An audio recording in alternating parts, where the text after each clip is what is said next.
You have a good voice. Did you ever try getting into singing, or have you done singing? I don't know. Yeah. Yeah, like the lead singer of no, a band. Never lead. It's a terrible idea. But a little bit I'm of background. surprised Mark hasn't sucked you into like Mark sucked me in a few spots. in a few spots. You know, come have a jam. Whenever he needs, he calls it sarcastic English guitar. He calls on me for sarcastic English guitar playing. Funny. Yeah. How's your coffee? Great, thank you.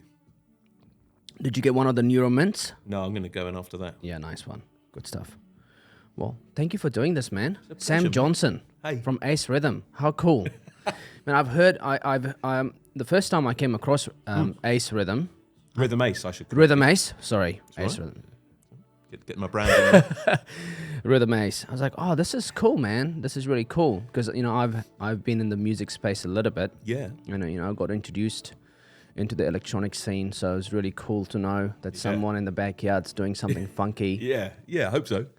Where did you grow up? I'm a Londoner. Oh, really? Yeah. Nice. So I've always lived in London, South London as well. For Oh, any of you cool. North Londoners out there, love for all of London.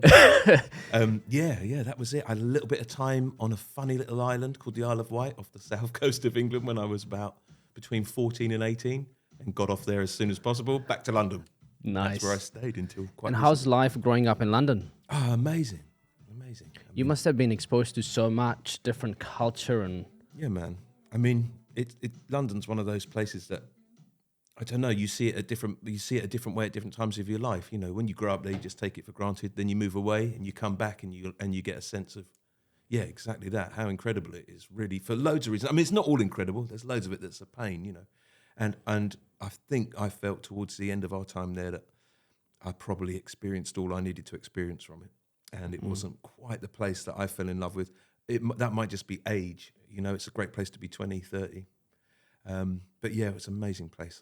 I'm so glad. And what was the music scene like when you were young? Oh man, interesting that what you just mentioned. I think we all started off playing in bands, and probably pre-rave to a certain degree. You know, we were just in indie bands, and then electronic music hit. And as well, you know, that's a pretty compelling force when it hits you. Yeah. And we all sort of sold our guitars and bought Atari STs with an early version of Cubase on, and started making beats, really, and putting on sound systems. And we just completely fell down that well for about 10 years of just electronic music focus. But actually, after about 10 years of going hard at that, sort of really missed songs and the more human element you get, especially from vocals and working with humans.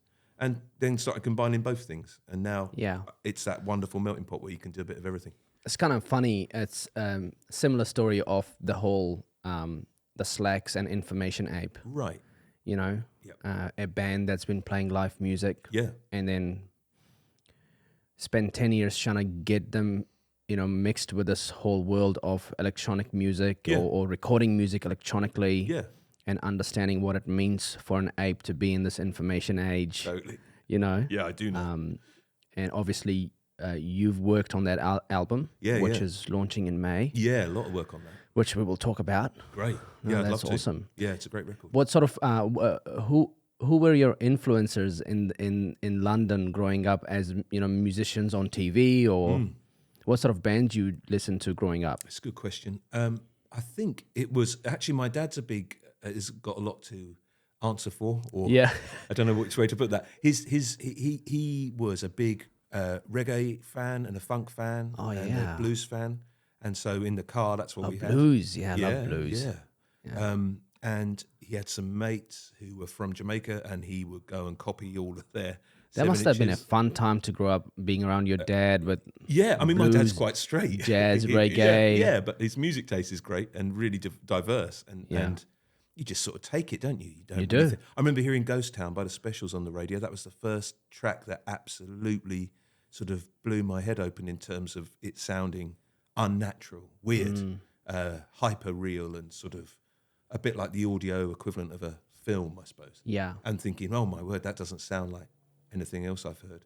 I wonder sometimes if that was the first thing that made me go, oh, wow. But then there was sort of all the standards like Beatles and Joni Mitchell and all that good stuff as well. So and I don't know, it's hard, isn't it? Because back then, it was radio. There was a wee bit of telly in London, Top of the Pops and stuff. There was pirate radio a bit later on, but not growing up for me. It was really what you heard in the car, what your mates used to do. Hip hop, early hip hop. I remember we got a film called Beat Street and an amazing book called Subway Art, which was all about the early graffiti in New York. And a lot of the music that came with that, we knew we loved it, but we were only about 10 or 11. And we were just sort of looking at it from a visual point of view and going, this looks nuts. And the music was amazing. I didn't fall right down that well like some of my mates did and just became B-boys, hard collectors of hip hop, and that was it. Nothing but hip hop. Yeah. But I do love that era too. So it was a bit of everything. Like every good city, you got a particular city on the river or a port. I think all great cities have river access, so you just get mass migration, constant throughout the years.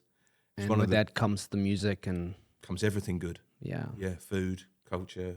Yeah. Different ways of looking at the world, music particularly. Yeah, I remember watching the movie about the pirate radio. Yeah. Which I think Rhys Darby was in it as well. Oh yeah, Radio Caroline. Yeah. And that was such an influence for me. Amazing. Just the whole culture, the whole rebellion of, trying to keep this music alive, and how can a government decide to stop a sound? Yeah. That's such a human piece. Totally. We are creators, and I completely agree. What a movie. Well, we were saying just a minute ago about podcasts, and in lots of ways, the podcast world is filling that gap that those sort of places would provide. I mean, back in the day, you had a couple of national radio stations, a couple of TV stations. That was it. Yeah. But to find those, Radio Caroline, any of those, and then with with rave music, all those pirate radio stations in London, who were putting up antennas on the top of tower blocks and broadcasting for as long as they could until they got shut down. You would hear so much exciting music that way, music you'd never heard. Yeah, long form podcasts. I think it's just scratching the surface. And if you've done 10 episodes of long form podcast, you're among 3% of people in the world that's gone past doing 10 episodes. Wow. If you've done 100, you're among 1% of the people in the world that's recorded 100 podcasts. So such a huge opportunity, but also on the back of the opportunity, it's a medium to express, going into depth in interesting people who are doing interesting things, who don't get an opportunity in mainstream media, mainstream radio to actually, talk about the stuff they're doing and what it means to them. And they are characters in the world that they're building and they're influencing, they're creating as human beings. So, yeah, super excited to see where this goes. Yeah, I think you're right. I think, I mean, we'll probably get into this later on maybe, but mainstream anything at the moment, not everything actually. TV's had a resurgence, hasn't it? But there is a worrying trend towards, and there always has been, I suppose, with that top little smear of mainstream culture to kind of reduce, bite size, get rid of anything that's in any way threatening, round off all the edges, present. I bang on about this all the time, but I don't think that's how humans really are nourished. I don't think, it's like only eating Mars bars all day. Yeah, I think the mainstream and centralized media channels are always going to get stronger, and they have a place. Yeah. But the rise of individual journalism, individual media is also the way for many other content, but also a way to keep the mainstream media aligned with what's happening in the world. Well said. I think that's super important. Without that, it's not counterculture, but I know what you mean. Without the underside. It's a balance. It's the reason why Elon Musk spent $44 billion on Twitter. Of course. Because it was so going towards this dystopian social media world. It's like, well, what's going on here? And so... But he's trying to do it in a way where it's transparent and done for the right intentions. Do you think he's succeeding in that? Well, it's very early to tell. He's very focused on trying to get the business books in order, spending a lot more money, burning a lot of cash. They're trying to reduce the burn cash rate, trying to be profitable. He's trying lots of different things. He's realized that the code needs total redoing. And at the same time, there's a lot of immediate things he can do to fix what Twitter should be or what social media should be. Do you want to push likes or do you want to push views? lots of tweets that are read by people around the world who are people who don't tweet. So do we monetize the use of tweets in a mainstream media to sell a story? Do we showcase people's views on a tweet versus their engagement on a tweet, liked versus clicked? And then this whole idea of verification, where verification used to be free to identify someone is real, an account is real, a real person. Now you can subscribe to it for $19 New Zealand dollars a month to get the blue verification. So you get much more a boosted profile. So if you're putting content out there, it reaches more people. I just wonder if, I mean, that's... And the transparency of it is also very important. Very. He's trying to put the code more transparent. He's building a community where people can verify tweets, whether there is misinformation in those tweets, or provide more context to a 140 character. He's opening up tweets to be long form tweets, and also Twitter files, which is really exposing what Twitter has been up to by government and media putting pressure on Twitter to boost certain profiles and unboost certain profiles. And vaccination is an interesting one where Dr. Fauci was,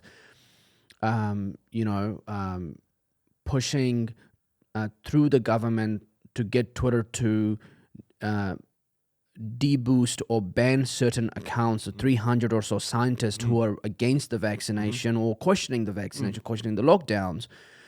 So that kind of stuff is I think is a good indication that Twitter is headed in the right direction with this idea of, Twitter should be the town square of the digital world where we get to be transparent, open. There's always, the complexity of content, the content that's growing, there's always going to be misinformation because at some point we're going to realize the brain cannot handle this complex world. That's why we see suicide rates with the youth. Yep. But also that thing what you say about that town square, I love that. But I always worry, maybe not worry. I always wonder how much of that genuine human interaction you can have when there is an understandable need for monetization at some point to keep something running. And the way you and me might speak to each other over coffee, it might be different as to how we might speak to each other if we felt that there was some, a monetization aspect or a sponsorship aspect. It's a tough one, isn't it? It is.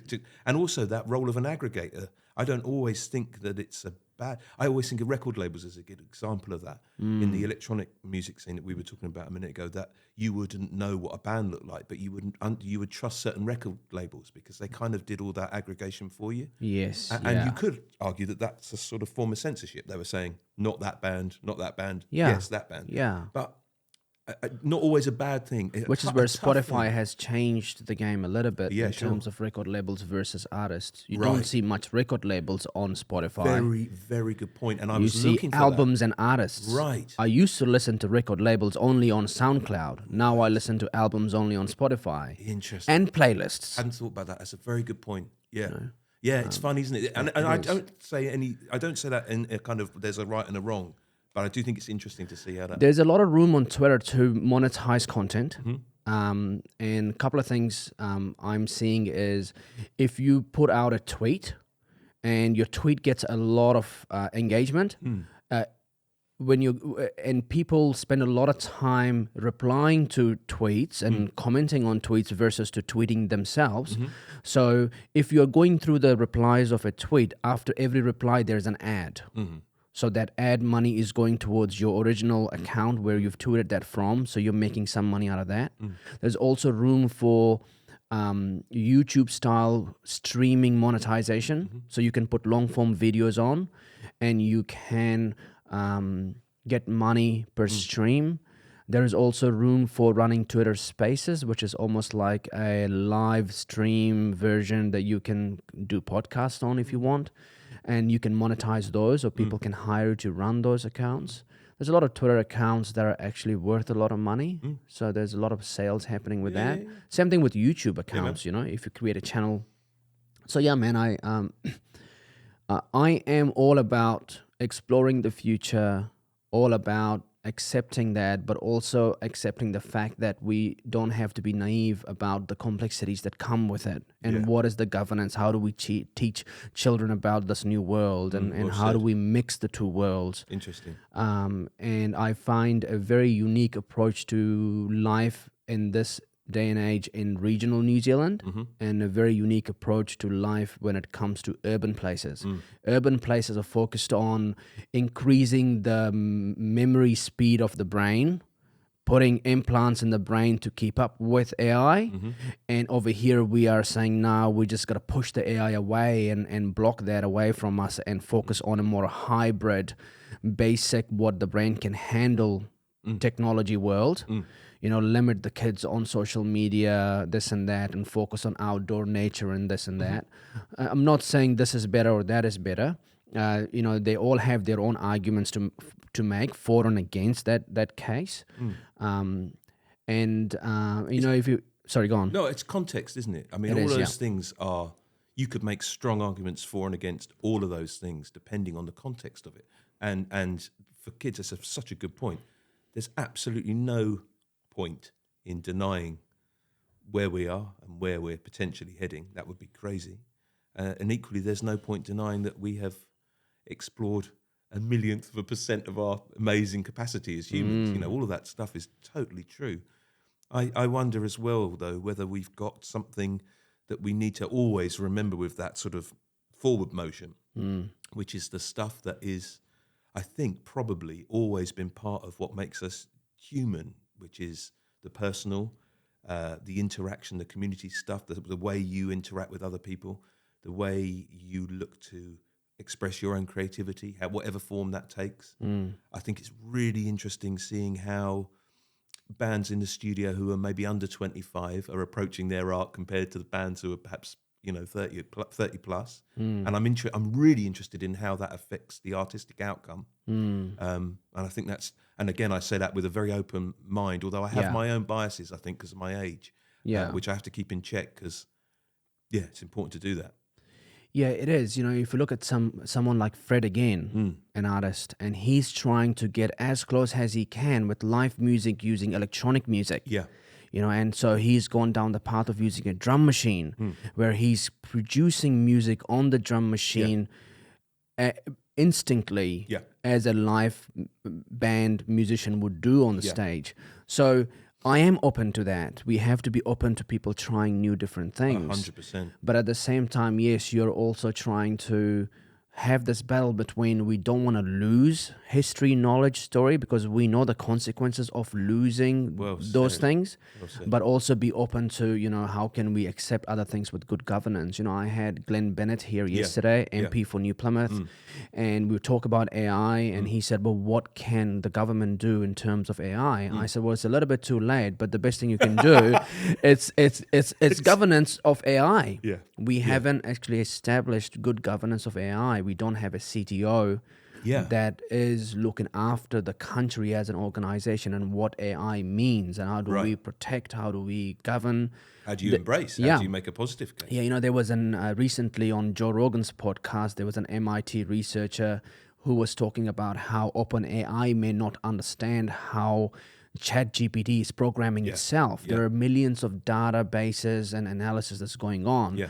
So to simplify that point, it's that, there's going to come a point where we simply don't know how OpenAI is programming itself.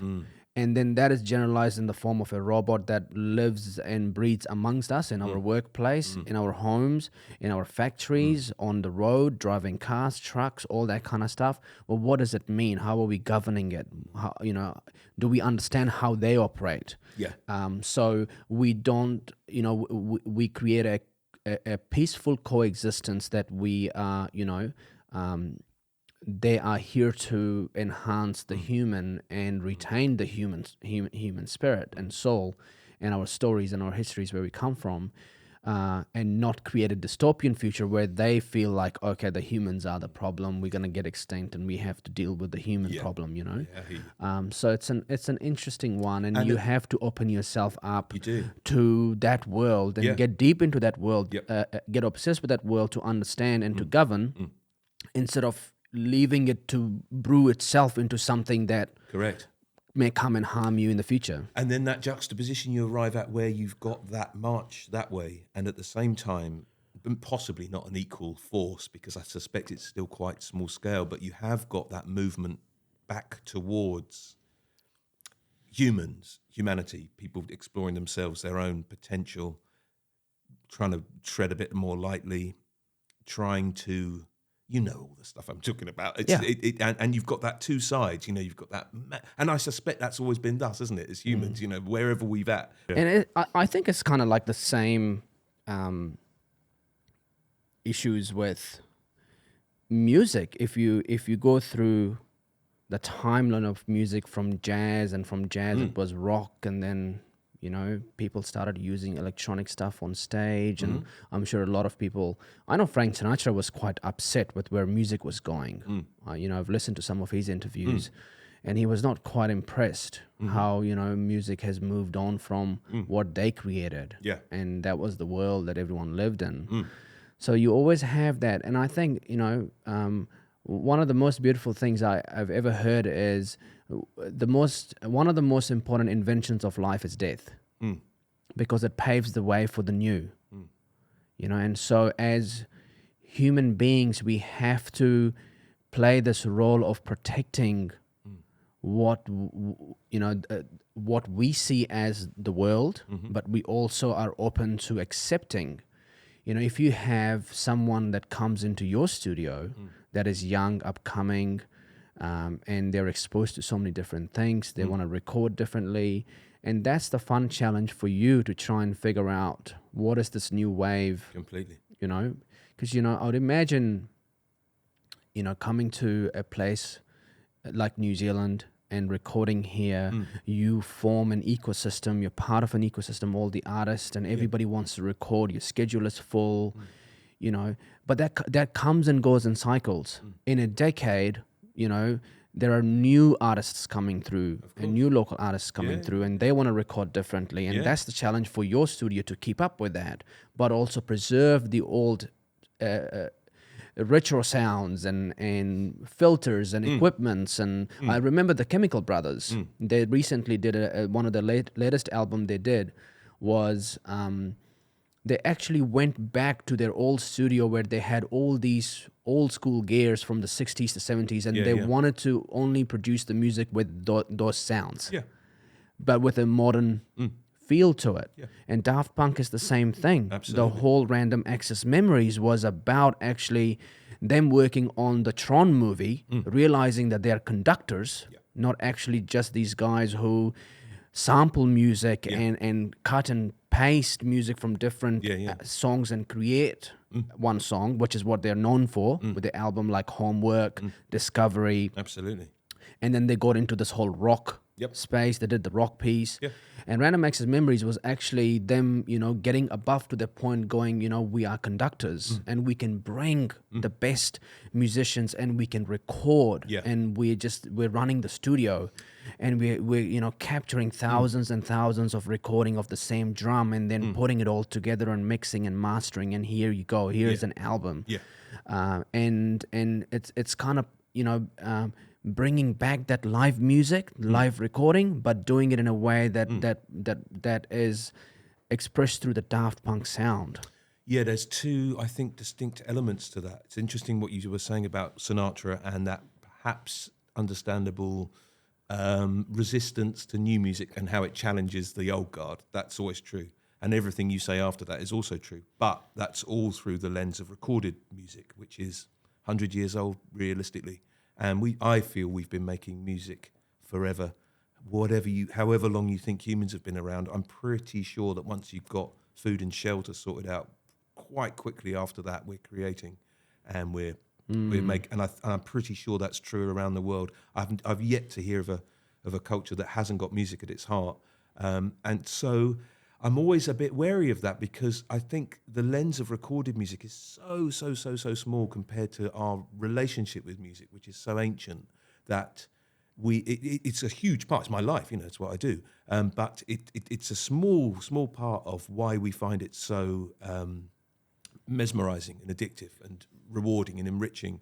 the idea of keeping up with technology as a studio owner is a separate thing. That's a business thing, and there are people that come through all the time that test you and that make you, and you have to. I have to be comfortable with that. There are some people I've just said that I'm not the right guy to work with then, because you can't be everything for everyone. In fact, I think that might be a modern malaise, is that people think that they've got the access to all of the gear and therefore the obligation to use all the gear. And I think that's a wee bit dangerous. I like people who specialize, and I love working with people who have got a strong sense of what they want.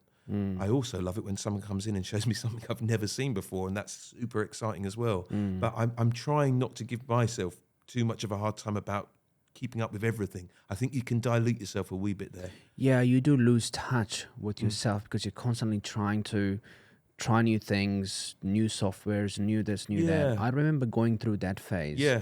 In the electronic scene, is constantly there's like a new version of Ableton, and you think that that's going to make the song, and that's going to make the song, of course, and it's just I'm still there. I still do that. I'm like, yeah. oh, that microphone will sort everything out, but sometimes it does. It's great. Gear's great, but it is.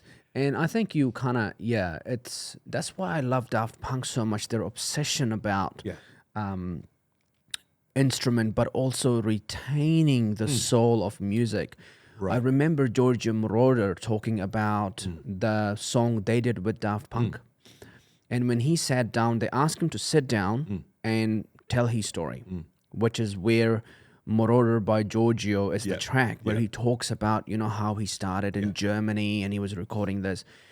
When he got to the studio and he was recording that piece, there was a mic from the 50s, a mic from the 60s, a mic from the 70s, and they were just recording all these different eras of his voice. Right. To me, I love that kind of obsession because you're really trying to, I imagine your processing as an experienced studio operator is when an artist come through, you are pushing that through your brain, and it's trying to figure out what era the sound is from, what is the style, what works best, and that kind of then just comes into a human form. Right, so that's exactly right. It's exactly right what you say. You are presented with, and it starts the minute you meet someone, way before they play you any music. You kind of hope that your Scooby sense gets a feel. You're trying to, aren't you, always limit your palette of possibilities, because if you start with everything that we've got access to at the moment, musically, technically, you're there for forever. So the minute you meet someone, you're trying to, without being too judgmental, but it's a process of elimination, isn't it? You think, okay, I think, and especially when you start hearing their songs, that really, you're going through your Rolodex of ways to record and microphones to use and techniques to use, and pulling out quickly the ones you think are going to be the things to start with, the things that you're going to do, your bankers. And often they're not the ones that end up staying, but they're the ones that get you up and running. And so interesting what you say about Daft Punk and those microphones, because of course technology has to, and it does, affect the creative process. Those early hip hop records sound the way they sound because those machines weren't really as perfect as they are now. And now people like the Chemical Brothers are going, oh, I don't actually want it to be that perfect. I actually want a bit of that slip and slop and vibe. And that's a really interesting thing about going back to our AI conversation, building in those happenstance, those juxtapositions, those weird bits of serendipity that make a human experience out of a bit of tech. You look at Technics, 1210s, classic turntables. Yeah. Stunning. No one's been able to improve on them. Because of not just because they're super functional and brilliant bits of gear that never go wrong, but because they've got just the right balance between functionality and style, and the little pop-up light, which every time you pop it up, you're like, oh, damn, that's so cool. Every time I do that, I feel good. And those things, and I've got a few things in the studio like that. Fender Rhodes piano, Cole's mic, Mellotron, some of these classic bits of gear, and they suit everyone. There's no one that they don't suit, and I'm really interested in that. There's bits of tech there, and they're usually simple.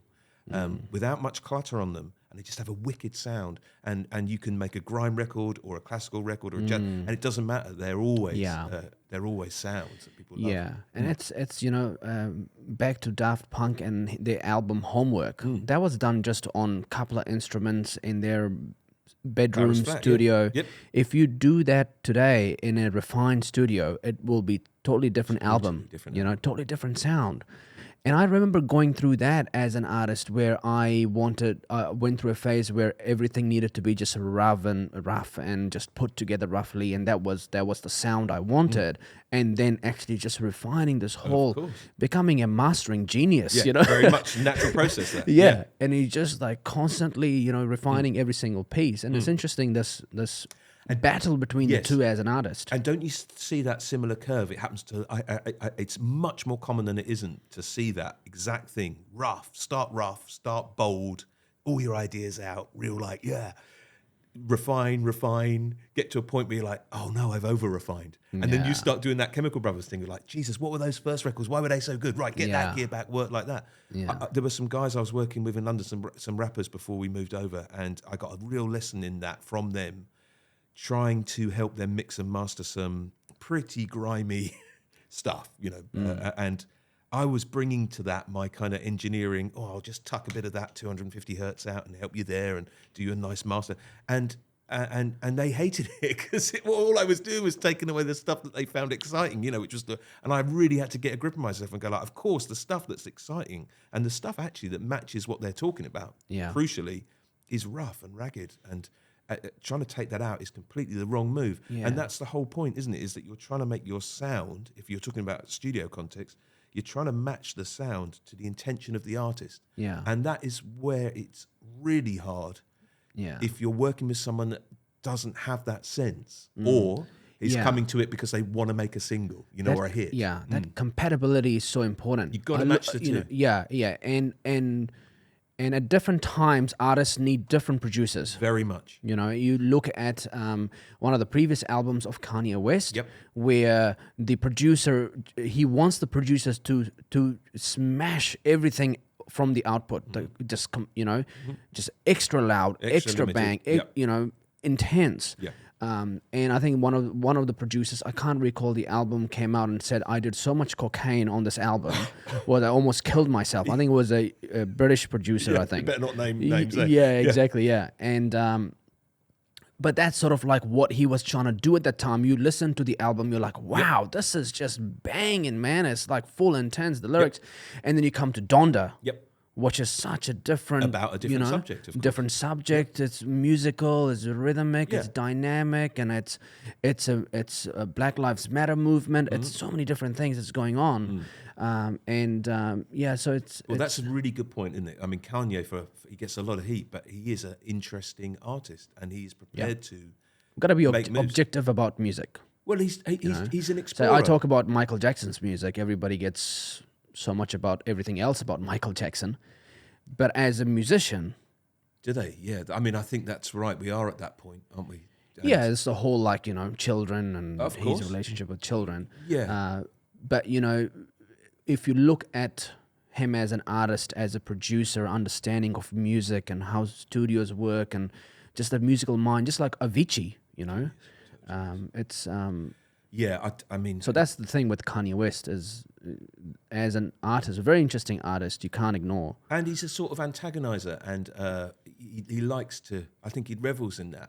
And I think that's rad. I think you need those... And you definitely need those sort of sonic anarchists who are sort of going, no, I'm absolutely not going to make a record that way. Forget about it, I'm a big Fela Kuti fan, and he always would never play anything live that he'd recorded. He was done with it. Done. People are like, play Zombie. It's like, no, I've recorded it. Not interested anymore. I really love that.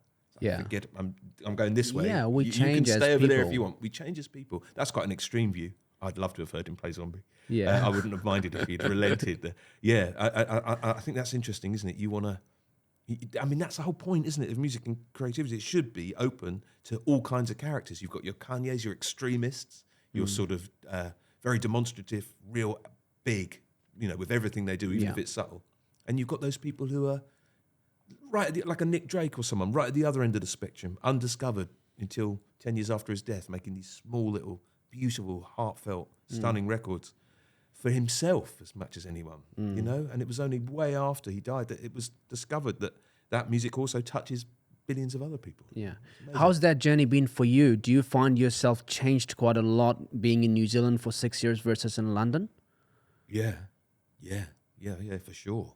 I mean, quite profoundly, you know.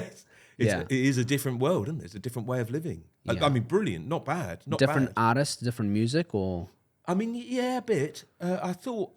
My first year of being open, I thought, okay, this is perhaps a bit more traditional guitar-based drums music, but okay. that's not true. I don't think now. I found a lot of people coming in with bang up, well, really modern approaches to how they want to make music. And maybe the local artist is saying, okay, Sam can push us into this place we always wanted to go. Maybe, Evan, maybe. And- I don't buy. Sorry, I just interrupted you. I don't personally buy into anymore the idea that you have to be in a city to be relevant. I don't think that's true anymore. Maybe I'm telling myself that to make my mood feel more variable, but I don't think that that's true. I think it's internal, that stuff. I mean, it can be massively enhanced by the incredible melting pot of an urban existence. But equally, I've seen people be ruined by that existence and feel the pressure and not create. So yeah, such a battle that every person goes through in every single job and role they do. It's like if we move out of London or New York to New Plymouth, what does that look like? Can I maintain that level of growth? Can I work with artists that can push me forward as a musician, as a producer? It's what makes me, if I can be a little frustrated with infrastructure and government, the way the arts are supported. I don't want to bite the hand that feeds. I love living. I adore living here, and not everything about it, a lot of stuff about it. What I think is a massive missed opportunity as an outsider, I think I've got an angle in on this, and maybe I'm wrong, but I feel like you've got this incredible place that is still just about affordable. I mean, I think back to how we lived as artists in London in our 20s. You could live on nothing, and you could be putting on sound systems and parties and recording music on the smell of an oily rag, you know, and and you felt supported and welcome. Yeah. You don't feel like that anymore, I think, in a lot of cities. Too expensive. New Plymouth, Taranaki's got this incredible opportunity, I think, to go, come on, everyone. No need to pay all that money in Auckland. Come down and look at it. And the bands that I've had come down from Auckland and up from Wellington have said that. They're like, oh, wow, half price, you know, essentially half price to record. Incredible aspect, amazing ability to be inspired. And I wish we'd promote that a wee bit more. We're quite happy to ride on the coattails of WOMAD and not so happy to provide the infrastructure to make that happen all year round. That's my feeling. I think one of the reasons might be that the New Zealand sound, the Kiwi sound, the music sound, is still very new. You know, New Zealand is not that old compared to a place like London or other places. And it also moves at a different pace as well. I was talking to Mark Armstrong from the Slacks, and he was explaining to me how the music sound in New Zealand became this unique sound that was then in the 80s, the radios pushed it really hard on the radio, and we were talking about his sound. Where did he come got that sound and that uniqueness? So I think it's not that very old, and at some point it's going to have to catch up and move forward, and only people like yourself can be part of that movement and pushing that ecosystem as you're recording, you know. Yeah, but again, I think we're talking there about the commercial aspect of music. I'm as keen to talk about the benefit of making music. Full stop. Period, as we would say if we were doing an American podcast. I'm interested in, first and foremost, long before you worry about the commercial aspect, supporting people to be creative, to make music with that as the end goal. Yeah. Because from that, all the records that I suspect you and me love were not made with a commercial mindset. Yeah. Maybe Kanye, but most of those records will have come from a burning desire to make a record. And how do you foster that? It has to start with education. It has to start with kids. What do you think it's missing? Is it the schools? Is it? It's opportunities, and this is where London maybe has an edge. Is that, or maybe I don't want to say that necessarily, but I think maybe it does. In that, what's that cheesy phrase? You can't be what you can't see, and I think there's some real truth in that. Let's imagine you are 8 here, and you are starting to get some guitar lessons, and you think, oh man, this speaks to me. I feel it. This is amazing. I feel this. That's why I love the idea of my children living their lives between Dubai Right. and New Plymouth. Correct. And, when your kids turn 16, 15, Already done. Yeah, I hear that. and, Yeah. You want them to be exposed to London. Absolutely. You know, Well, you they want live them there. to, Yeah. well, there you go. And that's sort of where they get to see things they don't see here. True. But at some point, they will come to this balance between the benefits of those both worlds. So, I think that, and this is not a New Zealand issue at all. I think this is, apart from a few of the more enlightened countries in the world, this is pretty much where we're at the moment. It feels like everyone takes solace and benefits from the arts. Very few governments are supporting it sufficiently. Very happy to use it. Someone did I wish I could. I'll find out who it is, and maybe you could attach it to the show notes. Someone did an amazing study about. Just let's go financial for a sec. The money that was brought into the UK economy from a 10-year period of people going to art college, which is basically where all bands came from in the 80s and 90s in London anyway, goldsmiths mainly. And there was this incredible, because the argument is about free higher education in this context. Oh no, why should we pay for all of that? That's ridiculous. We're never going to get anything back from that. But that idea of helping people have some time to be creative, to think about what they want to do, to have the space to make some mistakes and experiment, it always pays back. If all you're interested in is just the money, you can always make a case for that. But way above and beyond that, there's the human case of what that brings to a city. All great cities that we've visited, I'm sure you would agree, have that buzz about them, and you need youth more often than not to help that buzz along. You've got to keep your 18 to 30-year-olds vibed up and inspired. And I think there's a real opportunity to do that here, and I think it's getting better for sure. But I'd like to see that supported some more. Not quite sure how we got there, but you know what I mean? Yeah. Absolutely. And I think it's super important to continue to do that. Do you work with any upcoming artists in New Plymouth? Do you? Yeah, I mean, yeah. Do you see a young and upcoming artists? For Are sure. you exposed to them in schools, universities? Yeah. We've got loads. I mean, I would think my books are probably more balanced towards the under 25s at the moment. Oh, really? Looking at what I've got coming up, for sure. Oh, wow. And we're trying to do some work with the schools as we speak. In fact, tomorrow, I've got 5 kids that Evan Davies, amazing Evan from New Plymouth Boys High, is bringing over, and we do that a couple of times a term. That's an introduction to music production and recording. That's awesome. And there's a very good example there of most of those kids have been turned on to playing guitar, and then they come in and you introduce them to the joys of, if you record that bit of your guitar, you can record some more guitar on top. And they're like, what do you mean? Yeah. And then they're off. All you're trying to do then is help them do that. But that thing of not being able to be something you can't see is witnessed there. No, not many of those kids we've had through that program have really understood that there's this whole world of opportunity to work in this world. And they need that sort of pathway where they can go do busking on streets. Yep. They can play at, you just got to play. And Mark was telling me, you just got to go do gigs, an endless amount of gigs. True. And then, at some point you start to think about writing your own music. You have experience in studio. Yes. You understand all these different things that you can do with recording. You can record one layer on the other layer, and you can sing, and you can you can adjust, and you can filter, and that sort of comes back to full circle. It does. Well said. Yeah. Do we have any sort of band competitions in New Plymouth? Are there any bands? I remember Mark was talking about Green School kids having a band, and they were playing in some competition, maybe in Auckland. Yeah, there's Rock Quest, isn't there, every year, which is a sort of national thing, and there's some regional versions of that, and a couple of those bands from Boys High did really well in that. There is that, for sure.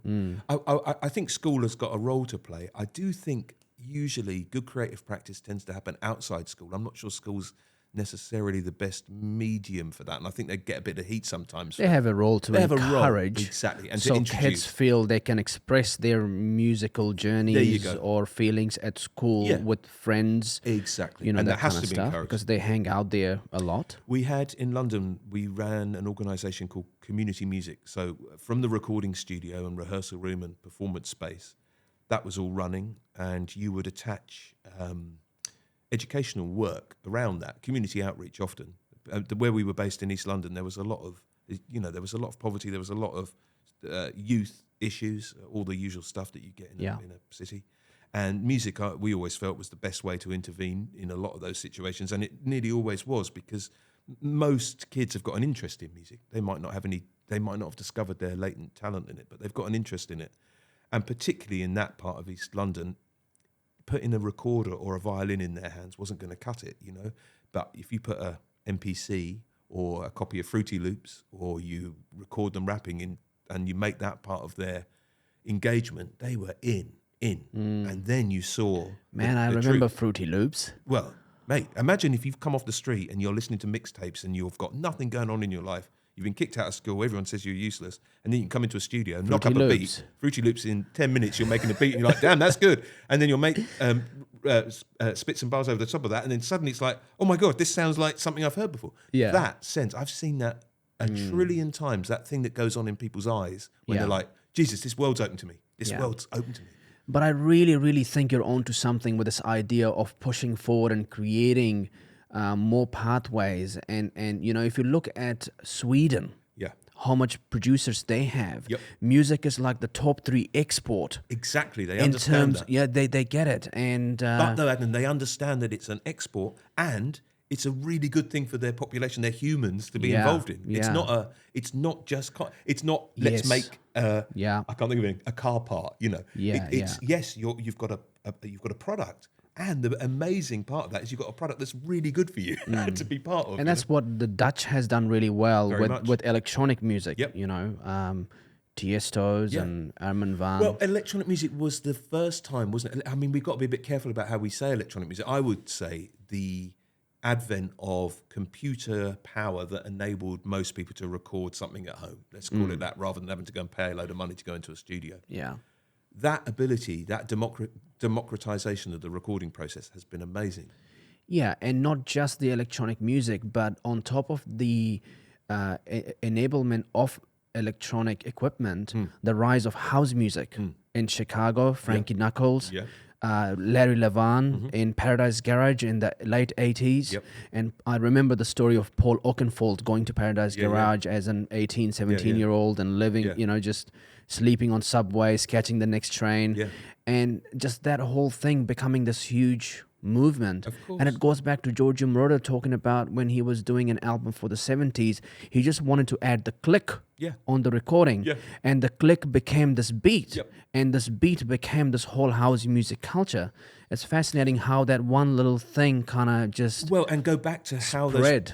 How those records were made were on bits of equipment that were so out of fashion. If you think about a Roland 808, the classic, and the 303, the drum machine and the bassline generator that is the sound of early techno and house, those pieces of equipment were thrown away. They were in junk shops because they were made to be accompaniments to an organist. And they and you know, you can imagine an organ player going like, oh, well, I'll just what is it? Oh no, I'm throwing that way. So those guys that didn't have any money, and they weren't traditional musicians. They were street kids, and they found someone had found the ability to go like, oh, what's that in the pawn shop?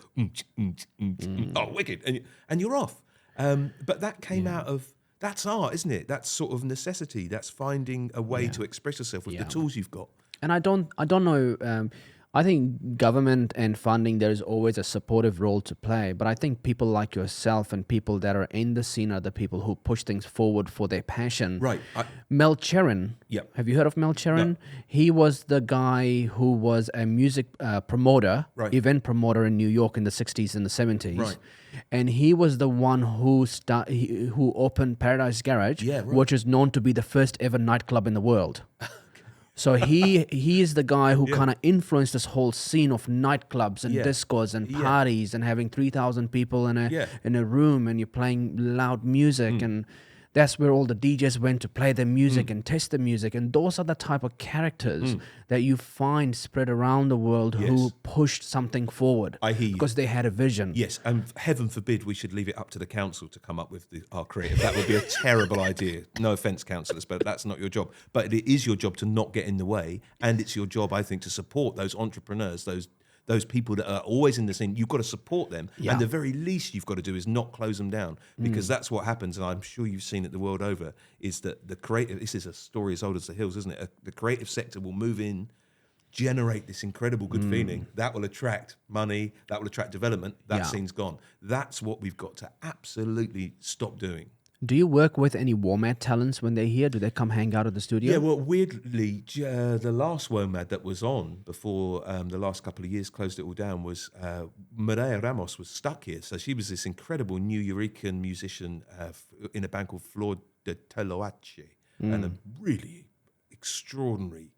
I don't even want to begin to try and pick apart what they do because I'll get it all wrong. But she was a fantastic force, and her Husband Andy, who was also their sound engineer, stayed here. They didn't want to go back to New York. They were a bit worried about the situation there 3 years ago, and they stayed in New Plymouth. And we cut an amazing record with them. A few months later, I met her and I said, let's make some music. You're here. You're amazing. Come on. Yeah. And she said, oh, can you put a band together for me? And I thought, oh, this would be a good test of the New Plymouth scene, you know. Yeah. Are there the people that can live with this? She's a Grammy winner, you know.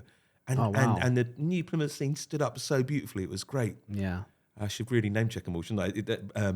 But that was Blakey from the Slacks was in on that session, and Walker on drums, and Matt Sargan, and all these great players. And that was a really good moment of looking around thinking, oh, yes. Yeah, Matt plays good piano. Yeah, man. He played the piano when I was doing my TED Talk. Yeah, he's Yeah. cracking. He's a lunatic musician. Yeah. And those guys were hanging with probably you wouldn't find many better musicians than that. Yeah. And she was thrilled with them, and the vibe was great. And that was a real moment where I thought, yes, we can definitely do this. Yeah, you're kind of doing that. You know, you're inviting people into your space and, Well, yeah, and creating that Yeah, collision. and those links now that are made. She's back in New York now, but everyone still talks to each other, and you know that that's a thing that music does brilliantly. And you know that if those guys are ever in New York, there's an immediate link up there.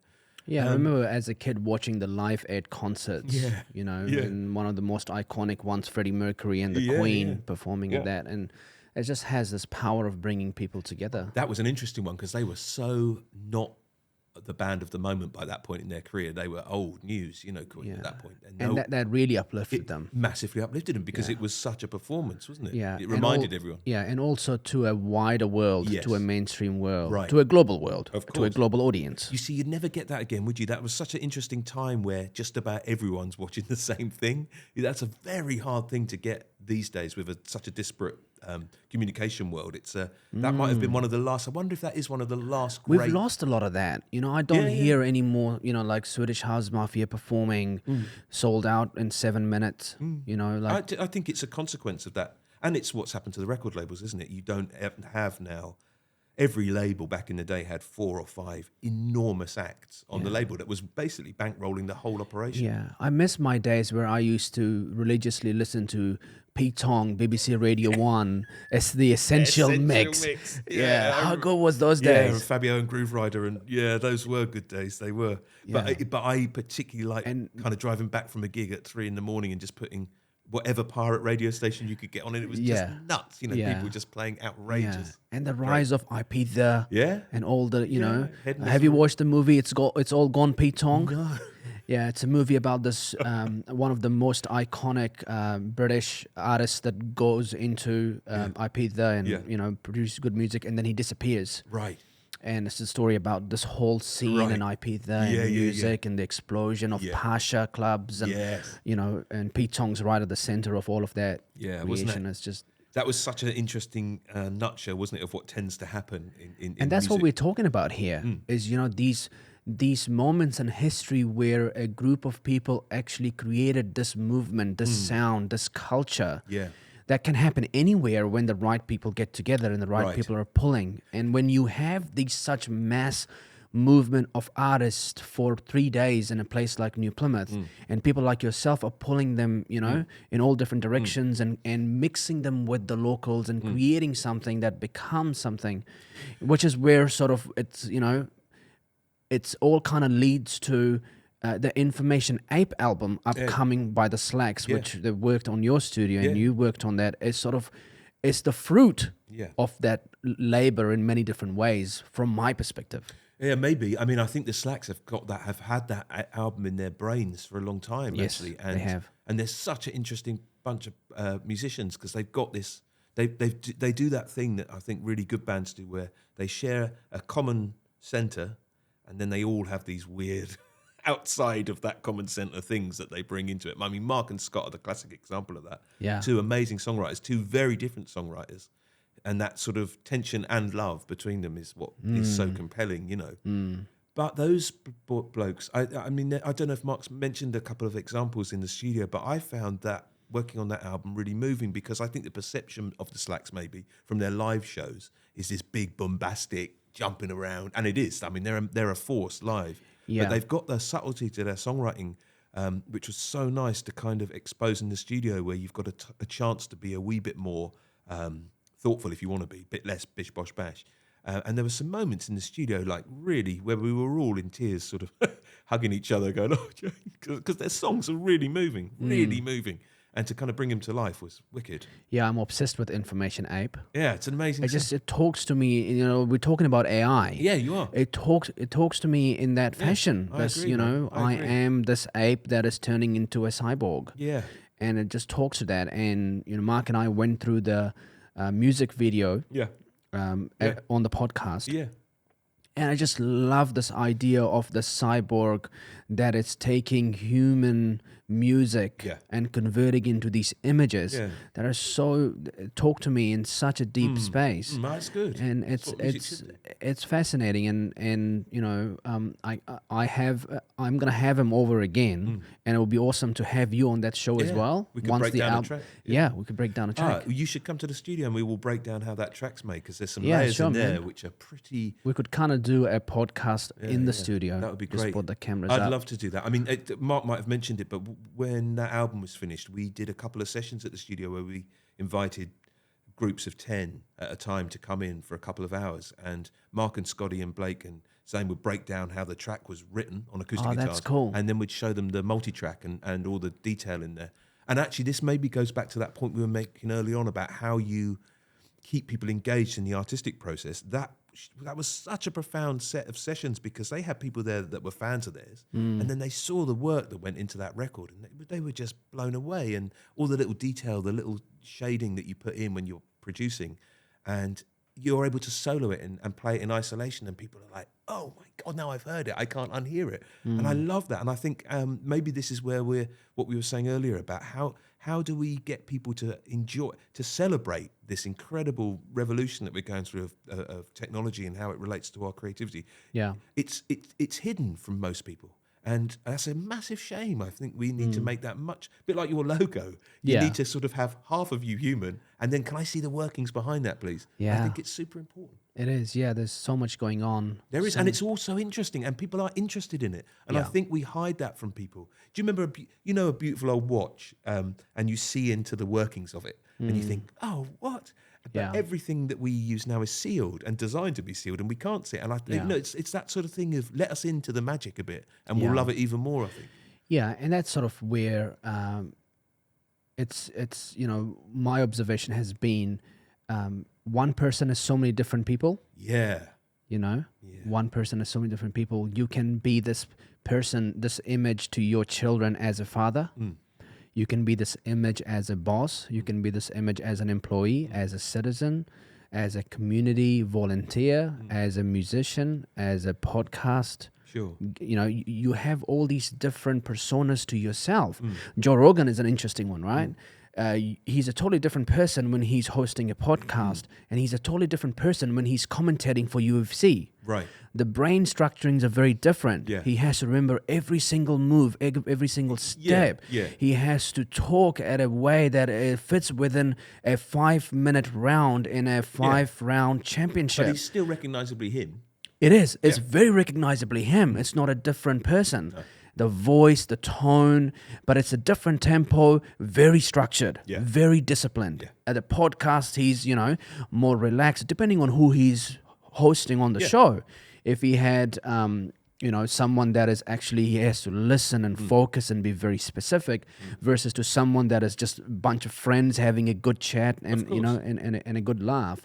So that to me is sort of what everyone is, and it's the same thing with their music. You know, Mark, he's an amazing educator, but he's also an amazing musician. Like there's these two different peoples in one person, and they do collide and they do mix and mash. But what makes Mark so successful in both of those areas, I think, I haven't seen him teach, I can imagine, I've heard great stories, is that he is who he is in both of those scenarios. Now he's doing a different thing. He's playing music, or he's educating, or he's being a dad. It's the same person. It's the same person. And I think that's what we love, isn't it? Is that maybe sometimes the worry is that we rush to make a homogenized version of the future, and that, whereas actually the celebration of the individual is so important, isn't it? And individuals' rights and thoughts, but also what makes them them, and not and accepting that that's not going to be for everyone as well, and that's totally right. And that's where the danger of the search business changing in terms of everybody else wanting to know who is very fascinating. It is. Today you can go on Google and you can search Sam Johnson, or you can search the Slacks. You get whatever you get is based on a search algorithm that is put in place. Yeah. Versus you go into ChatGPT, there was some interesting. Everyone's putting their 5 seconds of ChatGPT search they discovered online, and one of the things was, people in power of influence. How do you rate them, positive or negative? Right. So ChatGPT did a table, and the ChatGPT had Donald Trump, Joe Biden, Elon Musk, Bill Gates, so Jordan Peterson, right?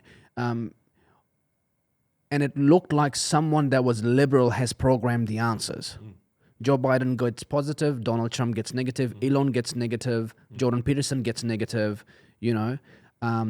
so that's super interesting, in the future, smart AI can go through all of my tweets that I have done since 2009 and create an image of who I am through my tweets and put that out in descriptive form to somebody that's wanting to know who I am. Can I ask you a question? Which is very interesting versus to going on LinkedIn, having a look at, Yes, but would you want that, is my question. Would you be happy with someone taking a summary of your tweets over the last 14 years and making a assumption of you based on those? I would find that I would hate that, because I can't. I mean, I use Instagram and a few bits and pieces for the studio because I like to share what we're up to.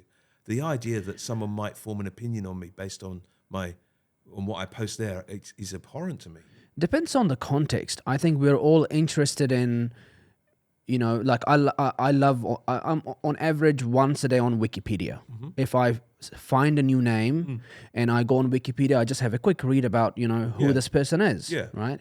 And if AI has a smarter way and a better way to provide search than Google, then I can quickly have a read of who Sam Johnson is. But if someone is trying to use AI to influence their own mind based on what I have done in much more intense detail, for the purposes of interviewing me for a job, which is sort of, what do you call them, like online stalking or something? Yeah, right. Then that's probably not the right context. No. Because I'm a very different person on Twitter, right? Versus to being face to face, versus to being in a boardroom, versus to being. You've just said it, Adnan. Exactly. We're mercurial. That's the danger, where we create false assumptions of who someone is based on what they're putting out online. A massive danger. Yeah. And you've seen it writ large, haven't you? I mean, God, the last 4 years have shown us that. I mean, yesterday there was a news on of a government official, Rob Campbell, got sacked because he is the chairperson of some commission, I think Health Commission, and he put something out on LinkedIn. He commented on something on LinkedIn where he was criticizing the National Party, and so he got sacked because of a lack of political neutrality. So that's sort of, it's kind of interesting to observe, your social media behaviors and how that feeds into how it's perceived in these all different worlds that you are part of and you're responsible and people have expectations of you. But that's again something that I think we've got to, I really haven't got a clue what the answer is, but I was talking, actually, my dad's over from the UK and my mum and dad are over, and I was having a long chat with him about this idea that until we find a way of not rushing to judge, and that, let's take politics just for a boring moment. We've got to find a way of a politician being able to admit a mistake, apologise, change their opinion. We've got to find a way of those three things happening without that being used as a brick to smack over their head. And as people that should be interested in politics, we've got to find a way of spending the time to engage with news that is a bit more than that sensationalist thing. Yeah. Because otherwise we're going to continue, aren't we, towards that bite size. And We you can can't. only do that if we can solve the complex issues that involve around the Western culture when it comes to apologies.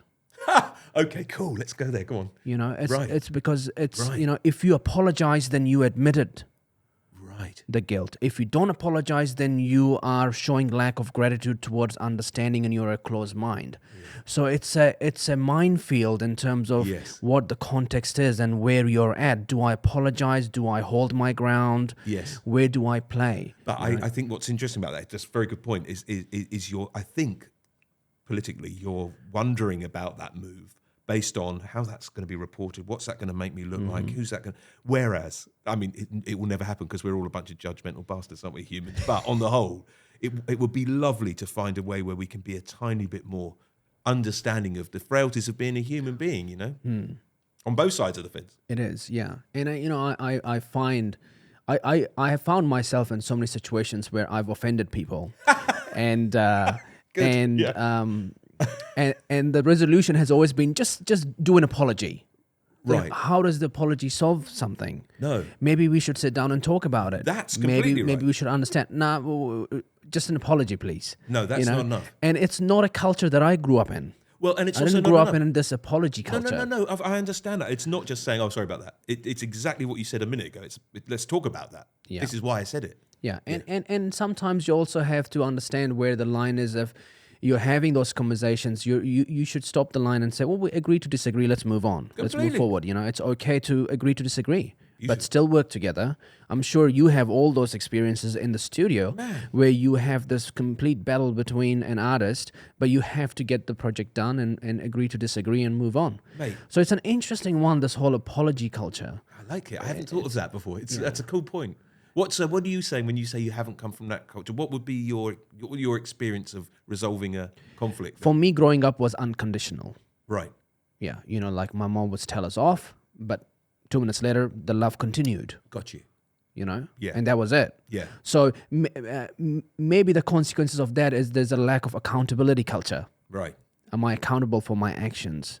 Because my you consequences? knew you were always going to be loved regardless. Yeah. Okay. You know, so yes, that's changed when you get into high school and Yeah. you go to university and you learn different things and you go to the workplace and you understand, you know.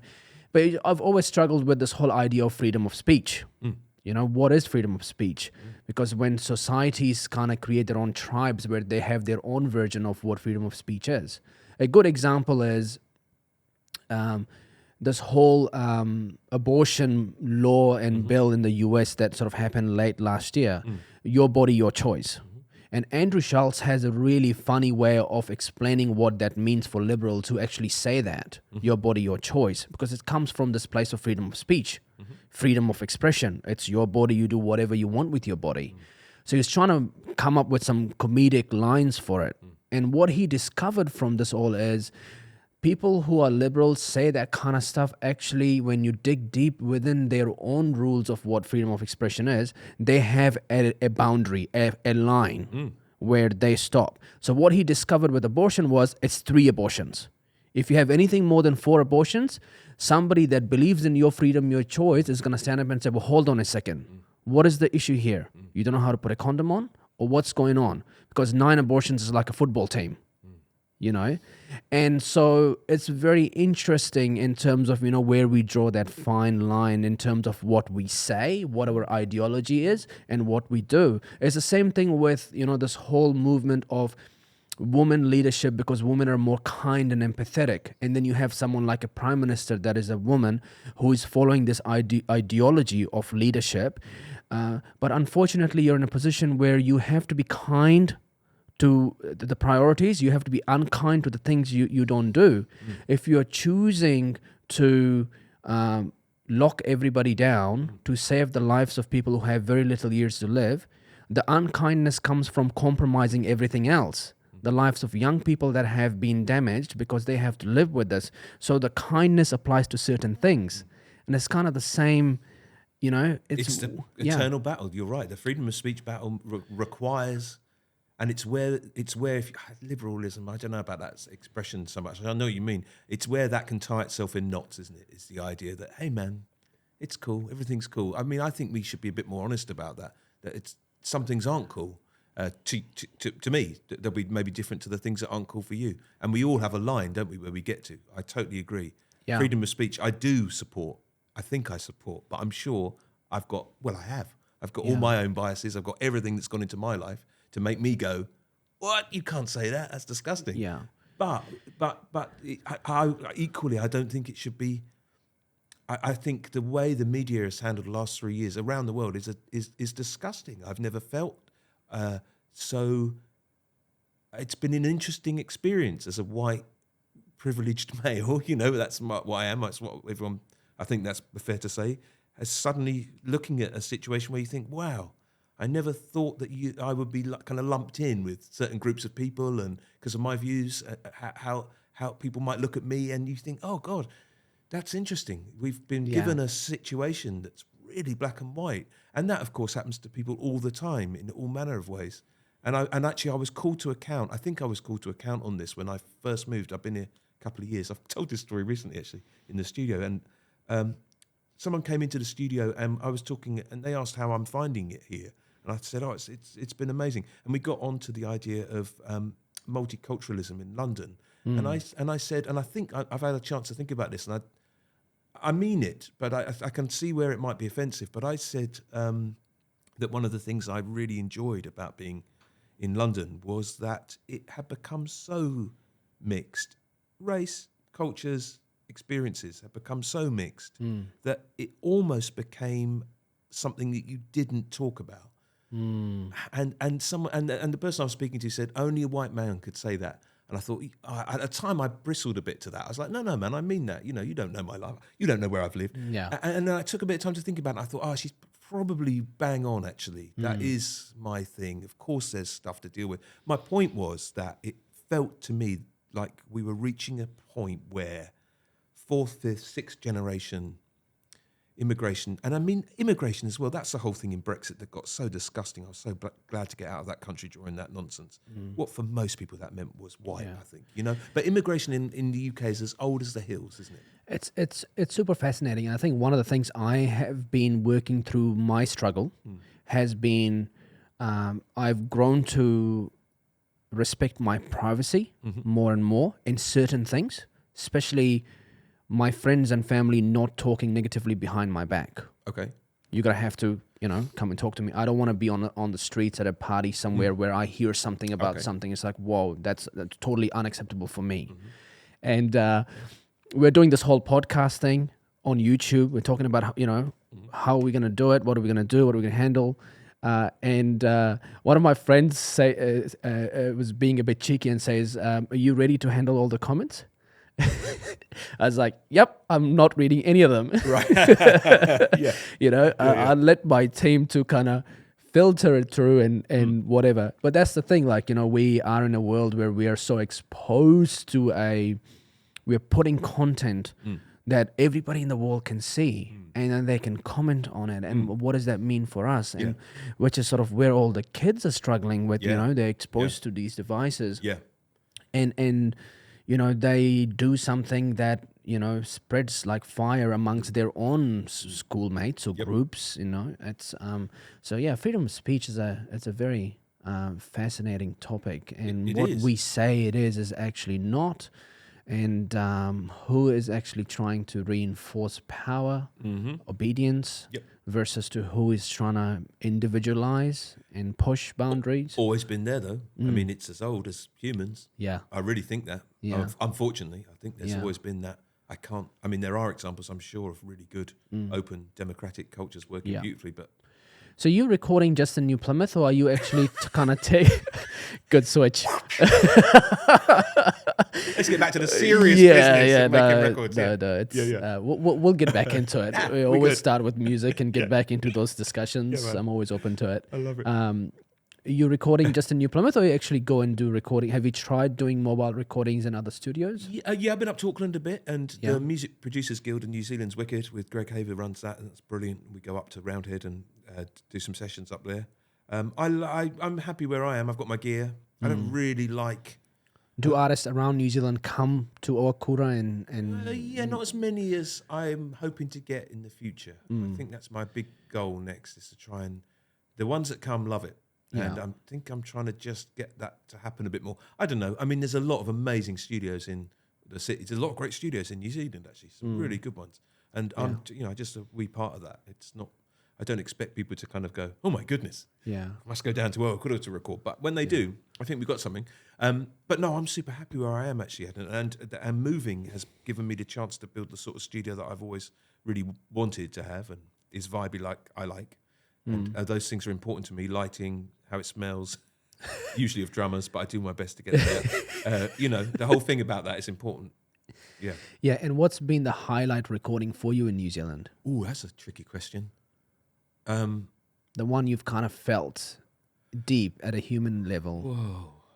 Oh. Could be an album, could be just a track, could be just like a like a fun hangout session. Do you know, there've been a load. I'm usually a bit at pains to pick one because I'm going to though, because no one's going to take offence.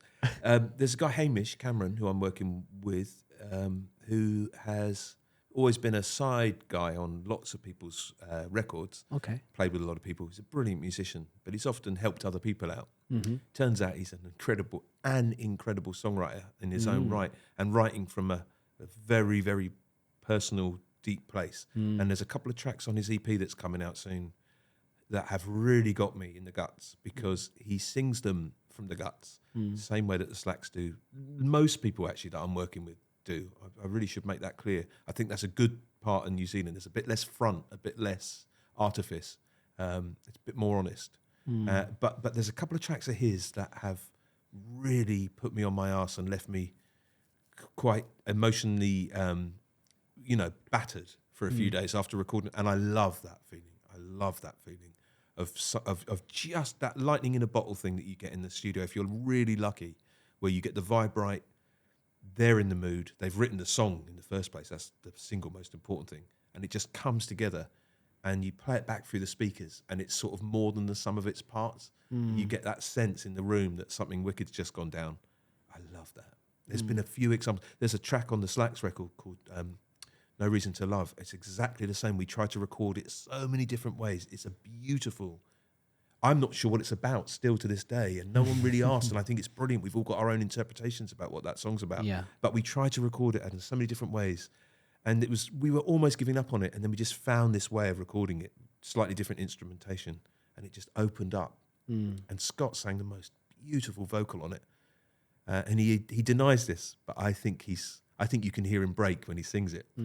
And we were all in pieces in the control room. Really, it was amazing. So those are the sessions that I really That's love. amazing. Yeah. How long did it take to do the Slacks new album, Information Ape? Oh, it was a few sessions. I mean, we did it over quite a long time. It was quite piecemeal, really. It wasn't sort of a month solid, but it was probably a month's worth of work. I would think it's probably, it must be 20 days of, maybe 25 days hard at it. I mean, it takes that time. It really Break does. that down for me. It's, they come in, they do recordings, and then there is improvisation, and then there is a huge post-production phase, then there is mastering. Yeah, okay, so broadly speaking with the Slacks, they are such strong songwriters that they've already written the songs, they've already rehearsed them, and they've already played them live a lot of times to nut them out, Yes. So that's not true of everyone. We can get to that if you want. But with the Slacks, they come in with a song that is solid. They very rarely did we... In fact, I can't think that we changed an arrangement on any of those songs. They just came correct. So they would play them on the guitar. They would be quite positive and strong about what they wanted that to sound like. And then we begin. And usually with the Slacks, that means putting the drums and the bass down together. I always like to record those two pieces together because that's the spine. Maybe that's the electronic background. You want your drums and your bass to be right on, even if it's a ballad. They've got to be locked. Marky or Scott would usually play a guide guitar part down at the same time. Sometimes that would stay. Then we'd put the guitars down on top of that. Vocals. Often we put a big group vocal down as well, where everyone's singing to provide big texture. And then we look at dressing it up if the song needs it. Little overdubs, layers, effects. Is there much going on the vocals for them? Because he does sound very different when he talks versus to when he sings. Yeah. Has he just got that natural ability to go to that vocal? Man. I mean, Mark and Scott are two totally different singers. Mark can there's only a couple of microphones that I can use on Mark's voice because he goes hard. He's it's Mark. Yeah. He really hits the mic hard, and that's a really exciting sound because it starts to compress, and it's in some cases it can distort in an analog way, saturate in a really satisfying way. Scotty loves a bit more of that kind of John Lennon. I got an old tape delay, a Space Echo, Roland Space Echo, so slapback tape delay, and that sounds brilliant on his voice. The minute we put that on, we were like, "Yep, that's Scott's sound," and it works for him super well. And Blake, who does so much of the beautiful backing vocals with Mark and Scott, he's just got this sort of angelic, pure voice, and it's those little combos, like good food. It's that whole sort of thing that makes that work. But it's a very good point about how you present a singer. There's that whole thing of, do you go hyper-natural? Do you try and represent them as close to how they would sound in a room as possible? Or do you accept that this is a totally different thing, like theatre versus film? And I'm on that part of the scale usually. Some bands come in and freak out and say, "Oh, we won't be able to do that live." I don't think that matters at all, really. I think they're two separate things. What you do live and what you do in the studio, totally different. Amazing. And you can paint a picture like you can when you're making a film. You can do things that are hyper real. Yeah. And they can transport an audience they can suspend their disbelief, is the phrase, isn't it? Which I love. I love that. Yeah, and that's the beauty of music production. Is so much of it is operating at a human level, not just as structured. Everybody comes and goes through the same process, but all of that steps can be mushed together based on whatever the artist is wanting and Well said. whatever response the producer was putting out. The worst sessions I have, Yeah. I continually do it because I'm a dickhead human like everyone, but it's when you've got too strong a preconceived idea about how to work with someone, and you think, I know what I'm going to do with this. I've got it all worked out, and those are the worst sessions. You have to keep. Yeah. Quincy Jones, I don't agree with the way he phrases it, but I agree with the sentiment. He says you've got to leave 10% room for the Lord to walk in. And I do know what he means. Maybe not. Yeah, otherwise it gets too directive. Yeah, you have to leave space, don't you? That's what I meant earlier about that serendipity. I'd love to claim that all of the great moments in the studio is down to my genius and all of my expensive equipment. It's definitely not the case. Most of it is humans just reacting in the moment, and then if you're lucky, you get it. And that's Man, I love Quincy Jones. shit. Yes, I mean, what an amazing producer, always at the cutting edge, pushing the boundaries. a consummate musician from top to bottom. I first came across him, obviously, from doing Thriller for Michael Jackson. But then I kind of discovered this whole past of his. And one of the things that was quite fascinating that not a lot of people actually realize is Quincy Jones was the composer and the producer who actually pushed Frank Sinatra's sound completely to this new space where he was banging it so hard and he's playing the conductor so intensely. They were inseparable. Before that, that was not the sound. Yep, agreed. Yeah. Have you heard him talk about that amazing woman he studied with in Paris when he was younger? And No. He thought he went to her to help his arrangement, his scoring of music, and she was brutal with him apparently in terms of paring it back to the bare necessities. What do you need to how many notes do you need to tell this story? Have you got just the right amount? It sounds to me like you've got far too many, and she was constantly pulling stuff out of his arrangements. And I think you can really hear that in the way he produces records. It's just right. There's no fat on the bone, It's real lean, efficient music making. That makes it sound sterile. It's not that. It's just super clean. There's a beautiful documentary on Netflix called Quincy. Yeah, it's beautiful. By his daughter, that's Rashida right. Jones. Yeah, I know. Oh, that's one of my favorite films. I know. Yeah. Me too. It's brilliant. He's you get the scope, don't you, of his life? Yeah, you do. Because you're right. Probably our generation's like Off the Wall and Thriller, and that was the end of it. That was the end of it. He did tons Yeah, of he did so many different things. including the soundtrack to the Italian Job. I was like, what? Yes. That can't be, but it is, and it's perfect. Yeah, It's amazing. And there's one guy that was a musician who was a music producer who was on the Joe Rogan podcast. Who's that guy with the big beard? Rick Rubin. There we go. Hey, he's just amazing. He was interviewed by Anderson Cooper on the CNN. And he's like, nah, I'm not a music producer. I know nothing about music. Nothing. I just do what I like. That's it. He's like, yep. Yeah. I don't know anything about musical notes. Yep. I don't know anything about anything. Just knows when something feels good. Yeah, feels good. Mate, And that's what it is, isn't it? yeah. That's really what we're doing. Fascinating. I think so. I think that's what we're doing.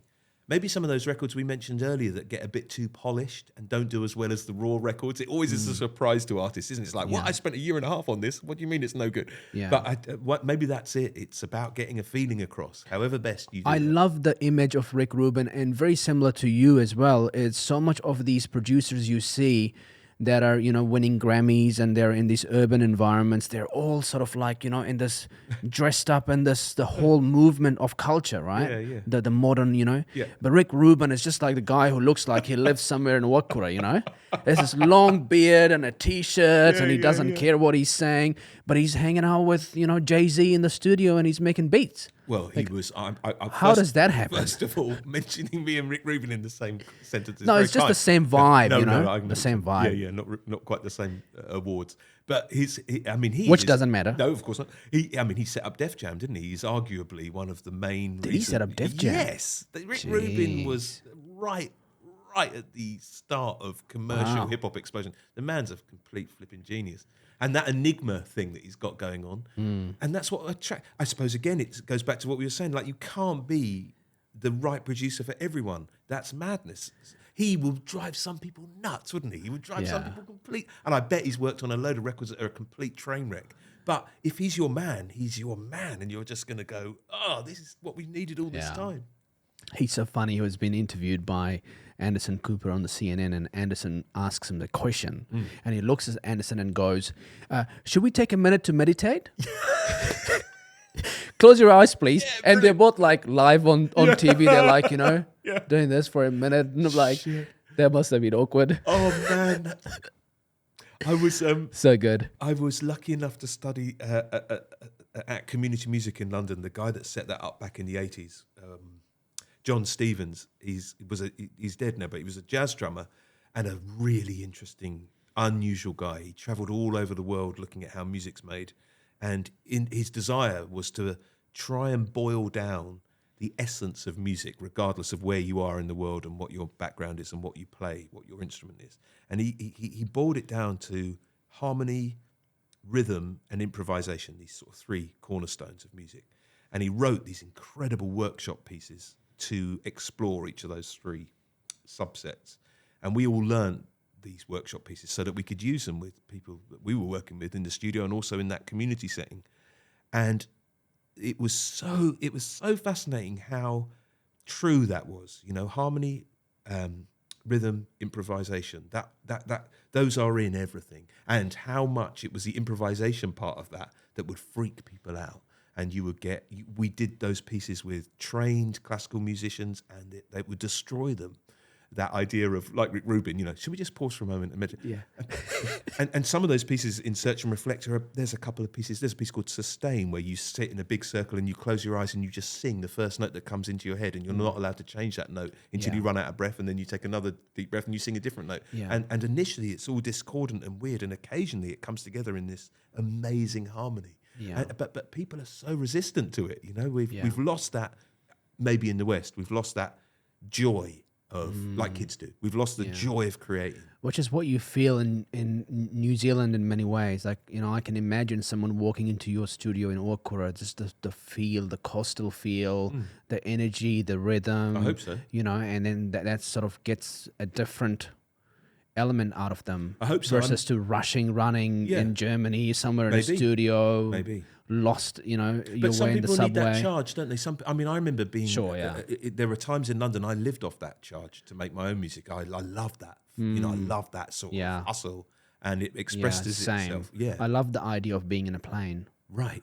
Because, it's the whole rush and the anxiety and the stress at the airport and getting to the journey. Yeah, and, you're pretty hyped, aren't you? And you're hyped. You're meeting with new people and new life. There is life everywhere that's different, right? Different. And you get into that rhythm immediately, and then you are producing something at a different level. Yeah.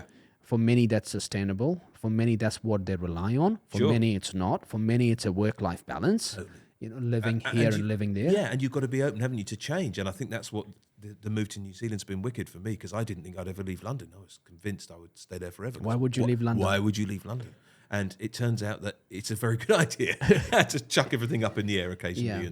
But I guess not everybody gets that opportunity, that they're dating someone from New Zealand and they get to come and try it out and have a feel and Because you said a few minutes because it's if you don't see it, you can't be it. Right. Okay, that's a very good point. Yeah, know? and I absolutely wouldn't have done it otherwise. Yeah, yeah, you're right. Yeah. Guilty. What are you recording these days? What's coming up? Oh gosh, I got a bit. Well, it's packed. I'm booked out till September. It's mad. I mean, Really? it's madness. The Wow. diary is nuts. Nuts. And you're recording Way busier than I was in London. You're recording daytime, evening time, nighttime, weekends. I've gone past that. I never want to do those 2 a.m. things. It's good for some people. I hate it. I used to love it. No more. So Yeah. I do 11 till 7, 10 till 6, 8 hours. Most of the time, if you're paying attention and you're working hard, 8 hours is way more than you need. That's enough. You should be knackered after 8 hours of creative endeavor. If something's going super well and we're in the middle of it, of course we'll go on. But I like that structure. I think it works for most humans. I like to see my kids before they turn in. All of that is important to me. So I'm recording Thursday, Friday, Saturday, Sunday, and then I mix Monday, Tuesday, Wednesday, depending on where a project's at. So 4 days of recording is enough. One thing I loved about recording, and I think I must have done it for maybe like 2, 3, 4 years, how much my hearing senses improved in terms of how I hear different sounds. And my experience with music is so different today. Completely. It's just the things I hear, and you can't help it, can you? You're right, and it's a frustration. I mean, this is a conversation we have in the studio all the time, but the disparity between the quality that you can record at and produce at versus how that's consumed has never been wider, I don't think. And like the ears, how much they burn. There's a point where you realize it's like, okay, enough. woof, that's enough. Woof. Man, that's true. Yeah. I've got a couple of real heavy bands in at the moment who I love. The energy's amazing, but it is intense. Yeah. And 8 hours of that. That's why I love living by the beach. You just go and have a good swim, and it's like, I feel miles better. But it is, it's intense. You've got to look after them. I mean, it's... How's it been being a father and a musician and raising kids? How old are your kids? That's a nice question. My daughter's 16 and my son is 11. Okay, yeah. And daughter is in London and son is here? No, everyone's here. Everyone's here. Yeah, awesome. And how's that been in this whole world of technology and music and... I guess, them growing up in New Zealand versus you growing up in London. Well, my daughter Eve has been here less than half her life. Okay. And so, because we were 5 years ago, she was 11 when we moved here. And she's happy with your decision? Yeah, she's got a great life. I mean, she misses London much more than my son, Arthur, who was only 6 when we moved. You know what I mean? So he's spent as much time here as he has in London, and he's got a different take on New Zealand to Evie, my daughter. Yeah. But they both love it. It's an interesting job to have as a parent, I think, because it's not what most people's parents do. And I think they're quite like that idea, Yeah. And they're always around the studio and popping in, and I love that they can do that and that they see that happening for sure. The technology side's tricky. I think I've definitely seen, I think my daughter's amazing the way she deals with it, but she's definitely on her phone more than I would like it to be, but so is all of her mates. And I don't know, I don't want to have that wrestle with her. I respect her ability to know what's right and wrong. She spends a lot of time on it. I spend a lot of time looking at Pro Tools and Logic. Yeah. It's not a... Do you limit it or No. I try and talk to her about it when I think it's getting excessive, and I try and make sure that she's okay with it. There've been a few times when it's got a bit out of hand, but I don't really think a ban is the way to do it. Yeah. I think it's always good to kind of try and have that weekly chat. Totally. And one of the things I love a lot about is a house, like for me, a household is not just, you come and live here, but you could look at it as a business, for example, or an organization of all these multiple people. And if you're not coming together and having conversations as a group in terms of what's going on, what are your challenges, and everybody's open to talk about things in terms of what they experience, they don't feel like my dad's not going to accept that conversation. That's it. And then that way you are closer to the action. You're more aware of, okay, there's something going on. That I think that's right. And then you have you ordered the content on the phone once in 2 months, and you. I mean, this is probably really naive, but I think I hope you set a set of ethics. Is that the word I want to use? You hopefully set a family kind of I don't want to use contract either. That's a terrible word to use. You know what I mean? Just by your actions and the way, hopefully, they see you treat people, and that should give them a framework. Now they might reject that, and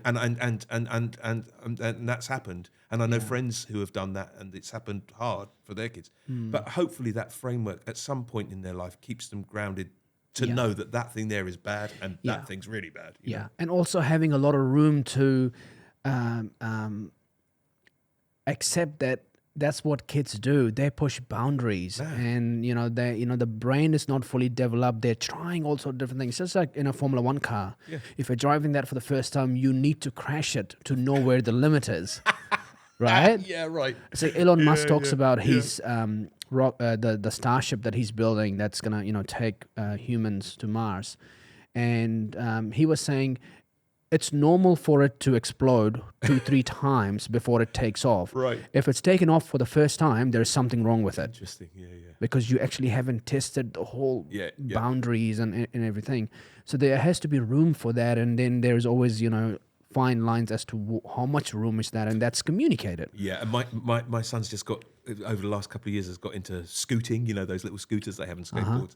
And I love that. And Jerry Seinfeld was saying once a really cool thing. He's like, whenever I go past a skate park, I know those kids are going to be all right because they're doing exactly what you've just said. They're failing way more often than they're succeeding. They're falling off, they're crashing, they're hurting themselves in pursuit of a new trick. Yeah. And that, if you can learn that early, the way to get to that new trick is to just fucking smash through it and get there. Yeah, and the reinforcement I do with my son is it's good. Yeah. Failure is good. Nothing wrong. You're falling, that's good because you learn where you're falling and you can reflect on it and then you work on it. But back to our point earlier, I think failing is good, but it isn't good if you're jumped on immediately, let's say online, and cussed down as a failure. Then it's bad. Yeah. And the more that's reinforced, the less risk you take and the less chance you take and the less likely you are to find that sweet spot where you're pushing yourself. Yeah. That's where we've got to be tolerant. And I mean, we all present an image of ourselves. We all do it, and we've always done it. Here's the big question. Are they obsessed with your music studio, or are they over it? They come and hang out and play music? Yeah, a bit. I think I have undersold music to them. I was so paranoid of not being that dad, Yeah. So paranoid of not turning them into accountants. No offense. Yeah. That they've probably, I think they're quite blasé about it, which is fine. My son picks up a fair bit of stuff. He's a good drummer, and he likes sort of programming a few bits. My daughter's a wicked music fan. She's got great music taste, but she doesn't really have any desire to be musical. Totally cool. That's a really good approach. I remember, playing information app, obsessed over it the whole day, and my son came and told me, "You've been playing the song the whole day, Interesting. man. Yeah, Come on, like, what are you doing?" So you can put them off very quickly if you just have them in the studio and getting them to help you. No, I don't want that. Put cables and unplug cables and set up the mic and try it out. Sing a song for me, please. And they're like, "Oh, I'm not comfortable." No, that only works if you've got an interest. My niece, is she my niece? Yeah, my partner's brother's daughter is 16 and she's got the bug hard. So when she comes up, that's great because I'm like, right, this is how you wrap a cable. Let's get some mics around these drums. She's all over it. But you can't make people. I love cables in the studio. Oh man, I can undo a studio and redo it just as a Sunday hobby. Talk to me. Yeah. Oh, don't. So much fun. And don't. It's different cables, different sounds. Oh, I don't. It's a terrible curse. The amount of conversations I've had for hours at the rock shop about cables. It's so sad.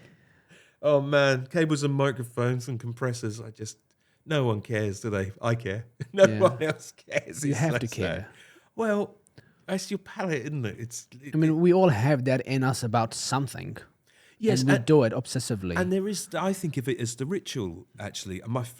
Some of my favorite times in the studio, apart from the people coming in, is just before they arrive and just after, where you're, before they arrive, setting the scene, making the vibe good, and afterwards, that lovely bit where the studio's just trash, there's shit everywhere, and you're trying to pack up. And that lovely, you get to think about what went well, and you're wrapping your cables, and you're going, "Oh yeah, that was cool. I must make a note to use that again." And I love that. I love that. And that's that sort of decompression, isn't it, between the manic nature of going for it, and having a bit of time to. It's just like anything, there is. When somebody consumes a track or praises an artist or a musician, we do it because we feel, wow, that is so simple, simple and profound, Yeah. but behind it there is an obsessive level of complexity. Yeah, And that's cabling. It's like a spider web, right? Spider web looks amazing, right? In many ways. yeah. But it's so complex in terms of how it's put together. I know. I always want to show people the back of the mixing desk. Yeah. It's particularly people are going like, "Oh, that's quite expensive to record for a day." It's like, Yeah. I just want to be able to turn it around and go, "There you go. There's 20 grand's worth of leads." So much of the content when it comes to music producers is here's the studio, there's a rug on the ground, right? We love our rugs. Yeah, and this is what it looks like, you know.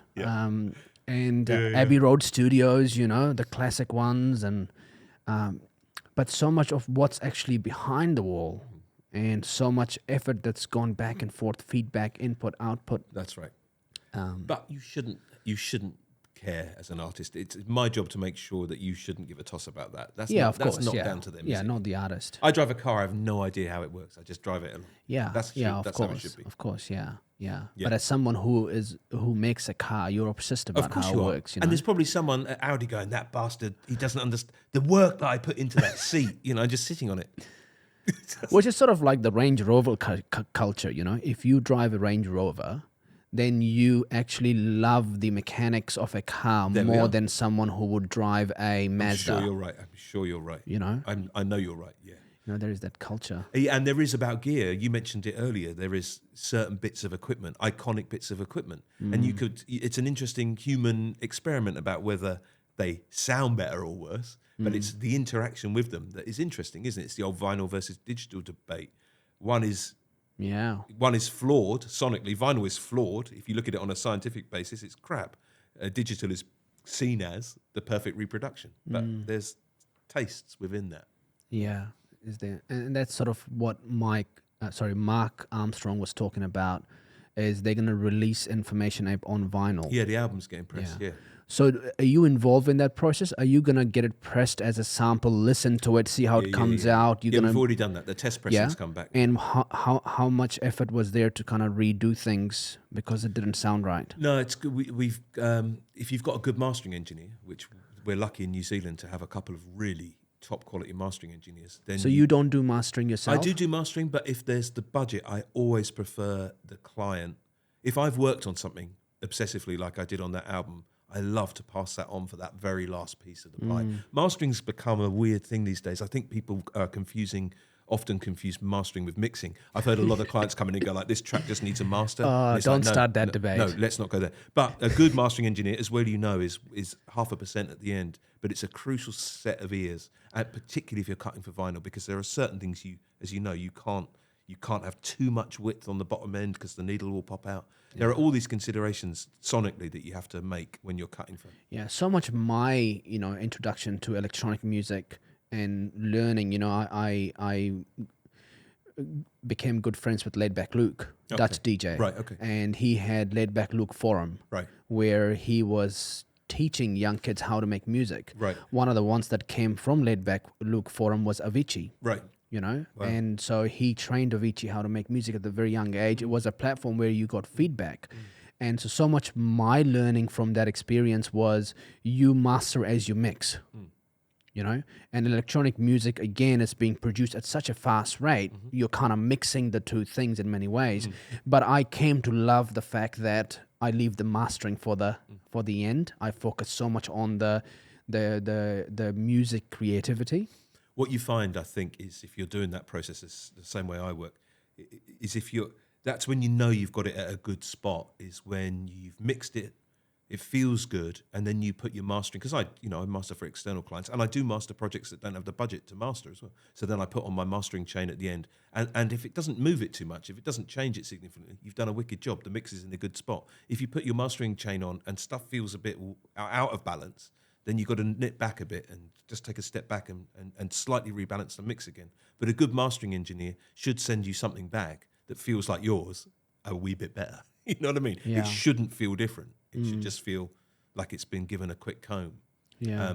But I think a lot of people are leaning too hard on mastering engineers to sort out bad mixes. Yeah. which is not their job. So there wasn't much to do with the vinyl piece, and you're happy with the vinyl for information. The cuts come back really well. I mean, it's a tough time to be. It's getting better, but there was a generation between. I'm going to roughly say us. You're a bit younger than me, but the generation below ours didn't really need much vinyl pressed, so it went out, and there's not that many people really that can cut the acetate that well, and that's where the trouble is. You can master for it, but if it's not getting cut properly, the stamp that you make all your records off. And how's life different as a producer when music is coming out on vinyl versus cassettes versus CD versus Spotify? How's that timeline shifted your journey as a producer? Yeah, that's a very good question, because let's take analog, let's look at that as an analog digital thing. A record, a piece of vinyl, one of its great byproducts is you can't cut too loud on a record, because the energy that you're cutting into the wax, the louder and particularly the bassier the sound, the wider the groove, and the more propensity the needle has to just jump out of that groove or cross over into the next groove. So by its nature, it's physical. This is a good example of technology informing a creative process. The medium of vinyl meant that you couldn't really press anything that was too loud. There was a ceiling. When you moved into the CD era, that ceiling was zero, and you could get stuff squashed. Like you were mentioning earlier with the Kanye stuff, you can squash that level against zero real hard and make something that feels very loud, but it has no dynamic range. It has no difference between the loudest and the quietest bit. And that loudness wars that we got into in the CD era, that is still going on to a certain extent, was so destructive for music, because unfortunately humans perceive louder as better. We're that fallible and that stupid that we just go, oh, it's louder.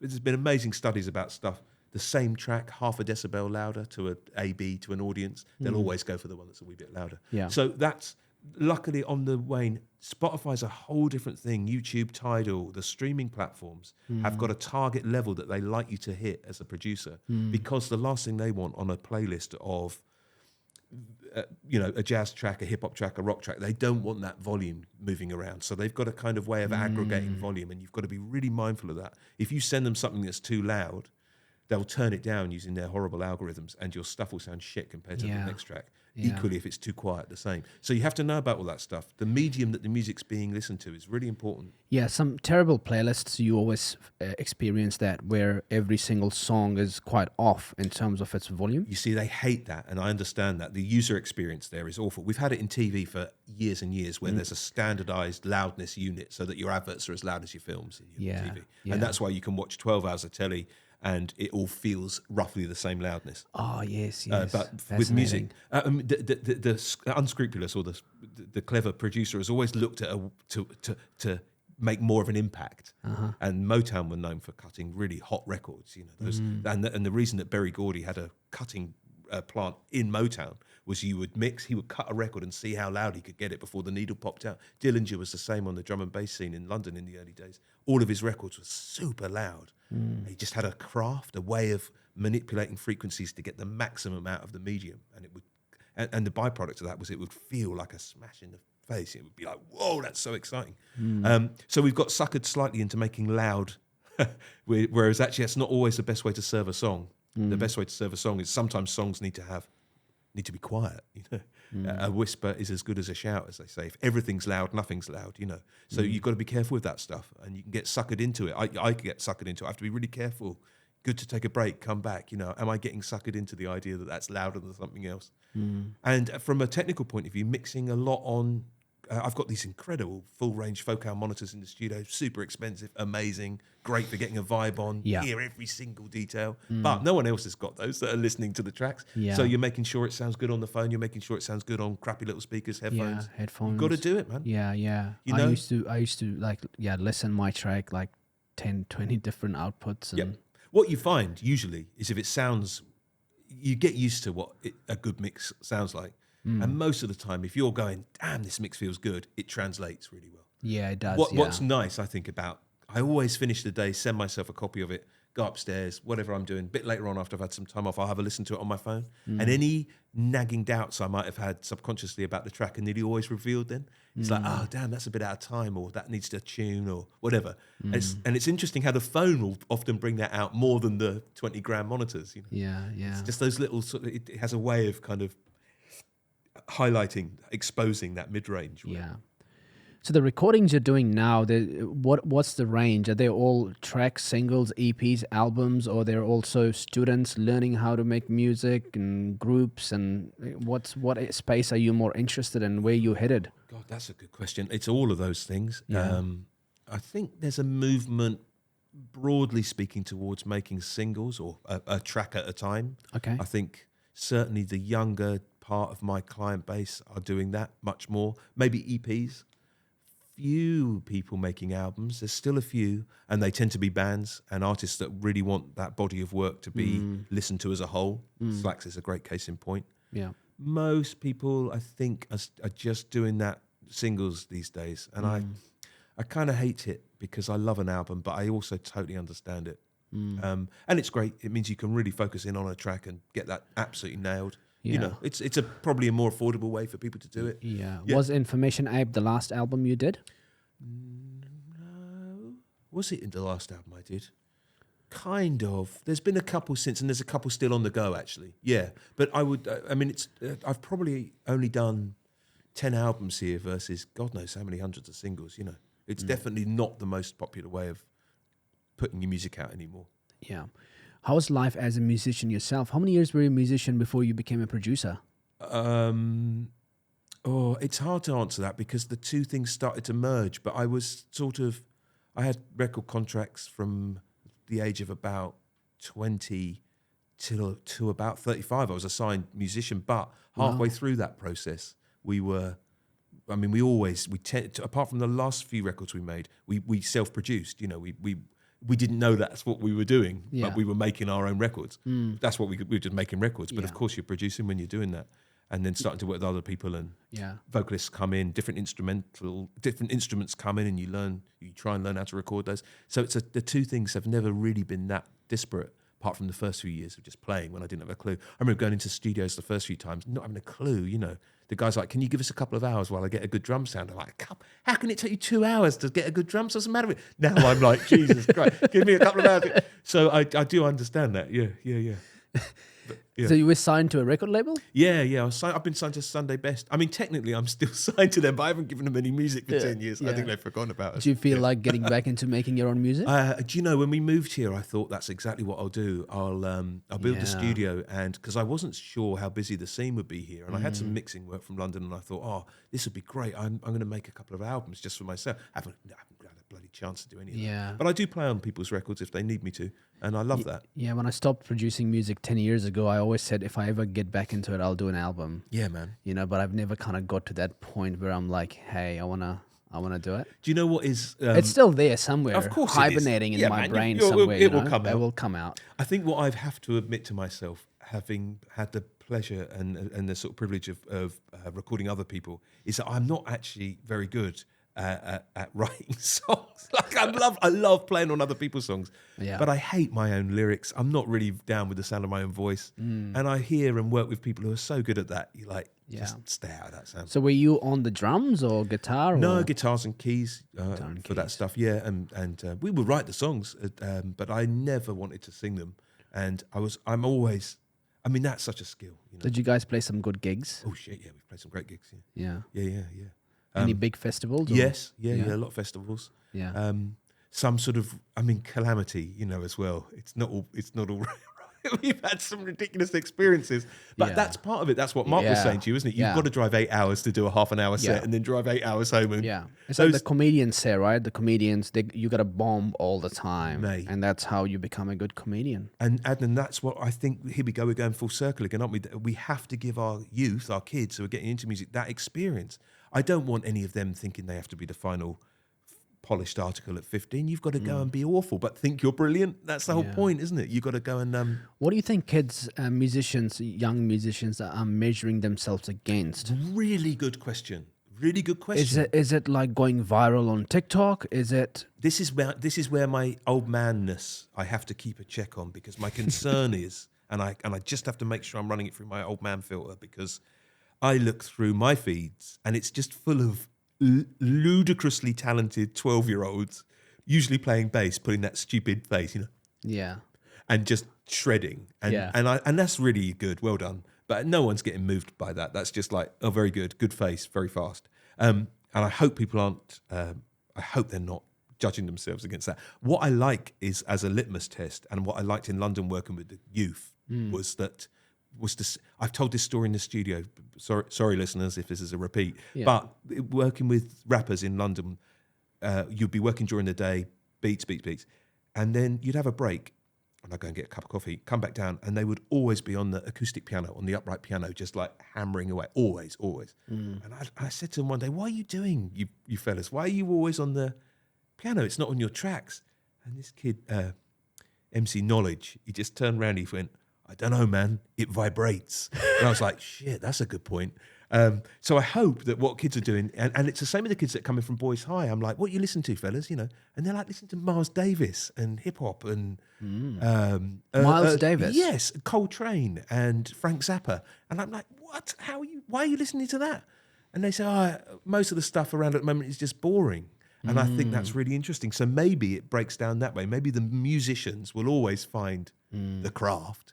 And maybe the mainstream is quite happy to listen to 660 or whatever, Yeah. All good. Yeah, I used to be, my way of kind of introducing myself to music, I would obsess over a decade Right. or a sound. Interesting.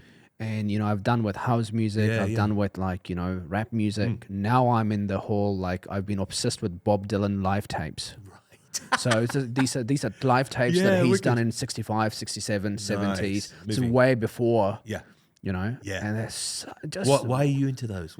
It's just that whole hippie culture, that, the awakening of the personal computer era, and Steve Jobs was influenced by the hippie culture. Yes. And taking LSD and, creating Apple computers. And it was just so fascinating, the vibe. I was talking to Mark about it, and he asked me the same thing. He's like, well, why are you into that? I was like, I don't know, man. There's something about it. Well, interesting what you say about that you're potentially, I don't want to put words into your mouth, but that you're listening to that, aware of what it did further down the line. Yeah. I think that's so interesting. Same with hip hop culture, isn't it? Look at that. Yeah. You could make a case, couldn't you, for hip hop culture being the dominant culture still around the world for kids, I think, potentially. Yeah.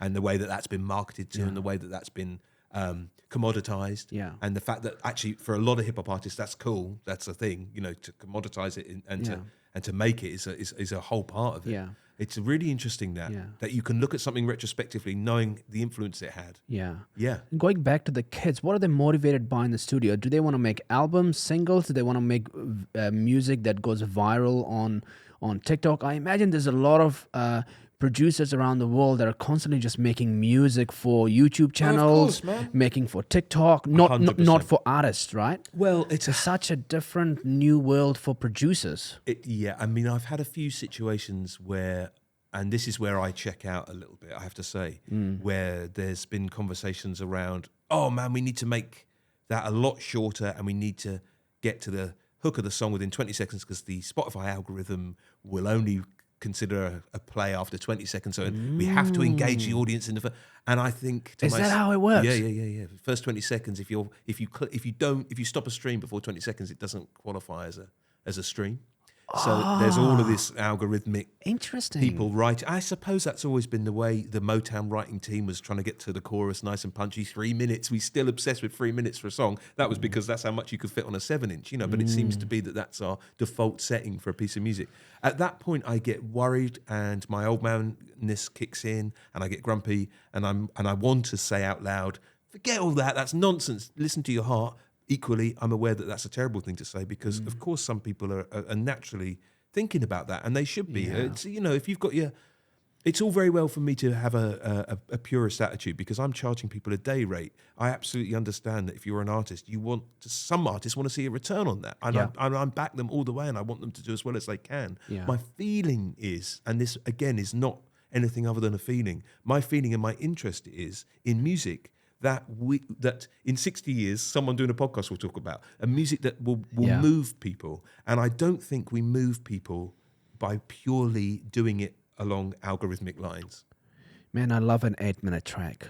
Me too, I was man. listening to Insomnia, Monster Mix, because the lead singer died, didn't he, of Roller? Faithless, he passed away. Yeah. What an influence as a child. I know. I was just listening to this 8-minute track, and it's And like, didn't I don't want 20-second. Nope. And that was climax. the joy, wasn't it, of electronic Or a music? drop. Is that you had it was much more linear. It was a journey, wasn't it? You'd have a mix, wouldn't you? You'd listen to a mixtape, and it would be 90 minutes, and you're like, and it would never end. It was just mixed one into the other, and it felt incredible. Yeah, I remember we had some friends over a couple of weeks ago, and all we were listening to the whole night was Moby. Right. I just wanted that classical sound and that music. Yeah. The track that was used in the movie Beach. Yes. Leonardo Yeah. DiCaprio. Yeah. It's called It was off- Porcelain, or Oh yeah, of course. Yeah, it was off Yeah. Play or Go, wasn't it? Play. Was the yeah. album. I mean, just Every yeah. track off that album got synced. It was amazing. It's made so much And money. that's what I love about music is, music kind of takes form in this new day and age of technology Yep. and culture. And these classical artists come back Yeah. and do something that reminds everybody what is actually, that good music, or the music they used to do it back in the day. Right, so that makes nostalgia you feel thing. like, Yeah. oh, the 90s, Yeah, what I a know, time. I know it's nuts, isn't it? That you think, because I was in it at the Yeah. time. Oh, Jesus, it's like, oh, okay, it's come back round. But it does, of course. It's like looking at a photo or smelling a smell you haven't smelt since childhood. I think music. I personally think this is, of all the senses, it Yeah. can take you somewhere. It's a quick digress. A friend of mine in Auckland sucked me into this reality TV show called Love Island. Oh God, I'm like, what is this, right? that's time you'll never get back. And he's like, oh, it's just Jersey Shore. Right. Like, you remember Jersey Shore? I don't watch any of that, man. Yeah, I, but no, come like on. Geordie Shore or whatever, right? And I'm watching this thing, and I'm like, where is this going? And then what I learn is like, these young kids are so civilized, they're so behaved, they're not allowed to have more than 2 drinks. You go to Jersey Shore, they're just, drinking in the morning, they're having fights. Yeah. It's just a huge shift in culture. It's and I'm using that as an analogy in terms of what you see today when you put that in the world of music production. And then Someone brings back that old thing Yes. that your brain was like, wow, what a time. I remember that time, and this music is transcending me into that time. Isn't that interesting that our filters, our human filters, are so tight? Yes. You're never just listening to music as music, are you? You're listening to music through all of those filters of memory, association. Like a thing I do with the kids a lot in the studio who are learning music production is I've got an old vintage sort of, it's a mic with a terrible frequency response, so it sounds like a old radio, old telephone. And you play something through that mic and you get them to close their eyes and say like, okay, imagine this is a film. What film is it? And they're like, black and white. It's an old film. You're like, okay, so straight away you associate that frequency response with that memory. Yeah. And so as a producer, if you're looking to invoke that vibe, you can call on those tools that trigger a response in humans, Yeah. Chefs are always talking about it, aren't they? They're always talking about, I want this to feel like my grandmother's Sunday roast, Yeah, everyone's because grandmother's Sunday roast, whatever. But and they're trying to bring memory back through senses. Yeah, And I think that's yeah. music too. Yeah, and it's there's a documentary I watched of an Italian chef, Massimo Bottura. Oh yes, was that Chef's Table? Chef's Table. Yeah, man, that's great. Yeah, and I love the tension that he was causing by modernizing Italian cuisine. Yes. That was pissing off everyone because Massively. Italian food was mama's, my grandma's That's right. spaghetti bolognese. What are you doing with all these fancy That's things? right. And then he went through that whole experience. And wasn't he funny about saying how like one village's spaghetti bolognese is the next village just 5 k's down the road? It's like, that's not spaghetti bolognese, you freaks. Yeah. It's amazing. Yeah, man, because it means a lot. Yeah. It's important. Yeah. I think that's right. Yeah. And so going back to your point about how people are making music and what they're paying attention to, algorithms, it's all valid. It depends what you come into it from, Yeah. But I personally am interested in people who have got something that they want to say that they mean. If you mean what you're writing, I'm with you all the way. Are there any young bands you want to shout out in New Plymouth? Yeah, man. I want to shout out a lot of the music in New Plymouth, really, because I think everyone's getting on with it and starting to really knuckle down and do amazing things. I mean, there's at one end of the scale, there's some super heavy. Infinity Ritual are making wicked heavy, doomy, sludgy, really meaty music. There's Green Bathing, who just support King Gizzard. They are an amazing band. There's Hamish. There's Slack stuff is sounding amazing. Trip Change, that's an incredible album. Wadu Hetit's project with Ben. There's tons really, Adnan. It's all different and for different reasons. There's Ange Blackmore Smiley stuff coming out that sounds amazing. Different people doing different things and wanting a different outcome. All different, but all killing it. Yeah, I've forgotten her name. Chris McLean's daughter? Juliet. Juliet, yeah. Well, that was one of the first records I made here, and that was an amazing introduction to some She's of the done a players. recent album, yeah? Yeah. Yeah, I've seen the cover. And Yeah, she's done an album with a brilliant producer in Auckland whose name escapes me, Ben. She's a great explorer of sound, Juliet. Yeah. That's how I met Hamish and Rob as well, the drummer. That was one of my first introductions to how wicked the music scene was going to be here. Was doing a record with her. Amazing. Yeah, she's what else, brilliant. man? What else is happening? Well, there's all of that, bud. And then I'm always thinking, how do we try and do something like we had at Community Music in New Plymouth? I'm always thinking about, is there a way of bringing together everything that we know works about music and its ability to intervene in a social way, but also to inspire? I'd love a space in town where there's a recording studio at its heart, a performance space, a label. Yeah. That would be great. I don't think it would need a really good philanthropic landlord, because you can't. The rent in town seems to be pretty crackers to do an endeavor like that.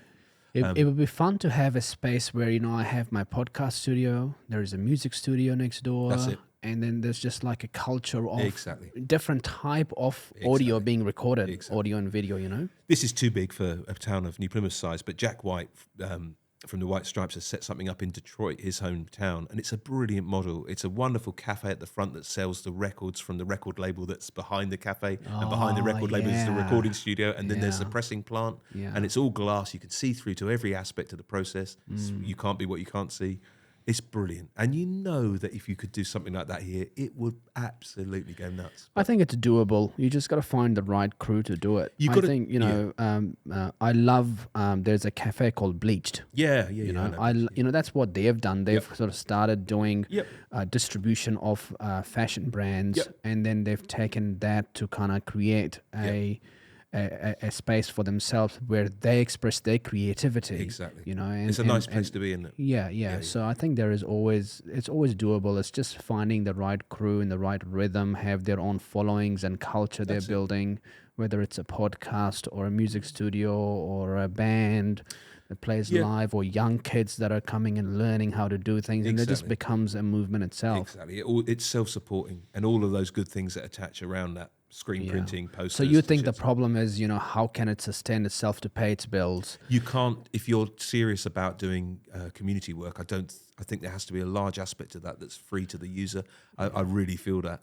I think the community work has to be a piece of it, but the commercial aspect of it should come from the people that are occupying the studios that are actually generating revenue. If I'm doing my podcast, it's obviously has to be a revenue generating thing, man, and that totally. kind of pays for. Of course, and I think it's important if you're teaching, if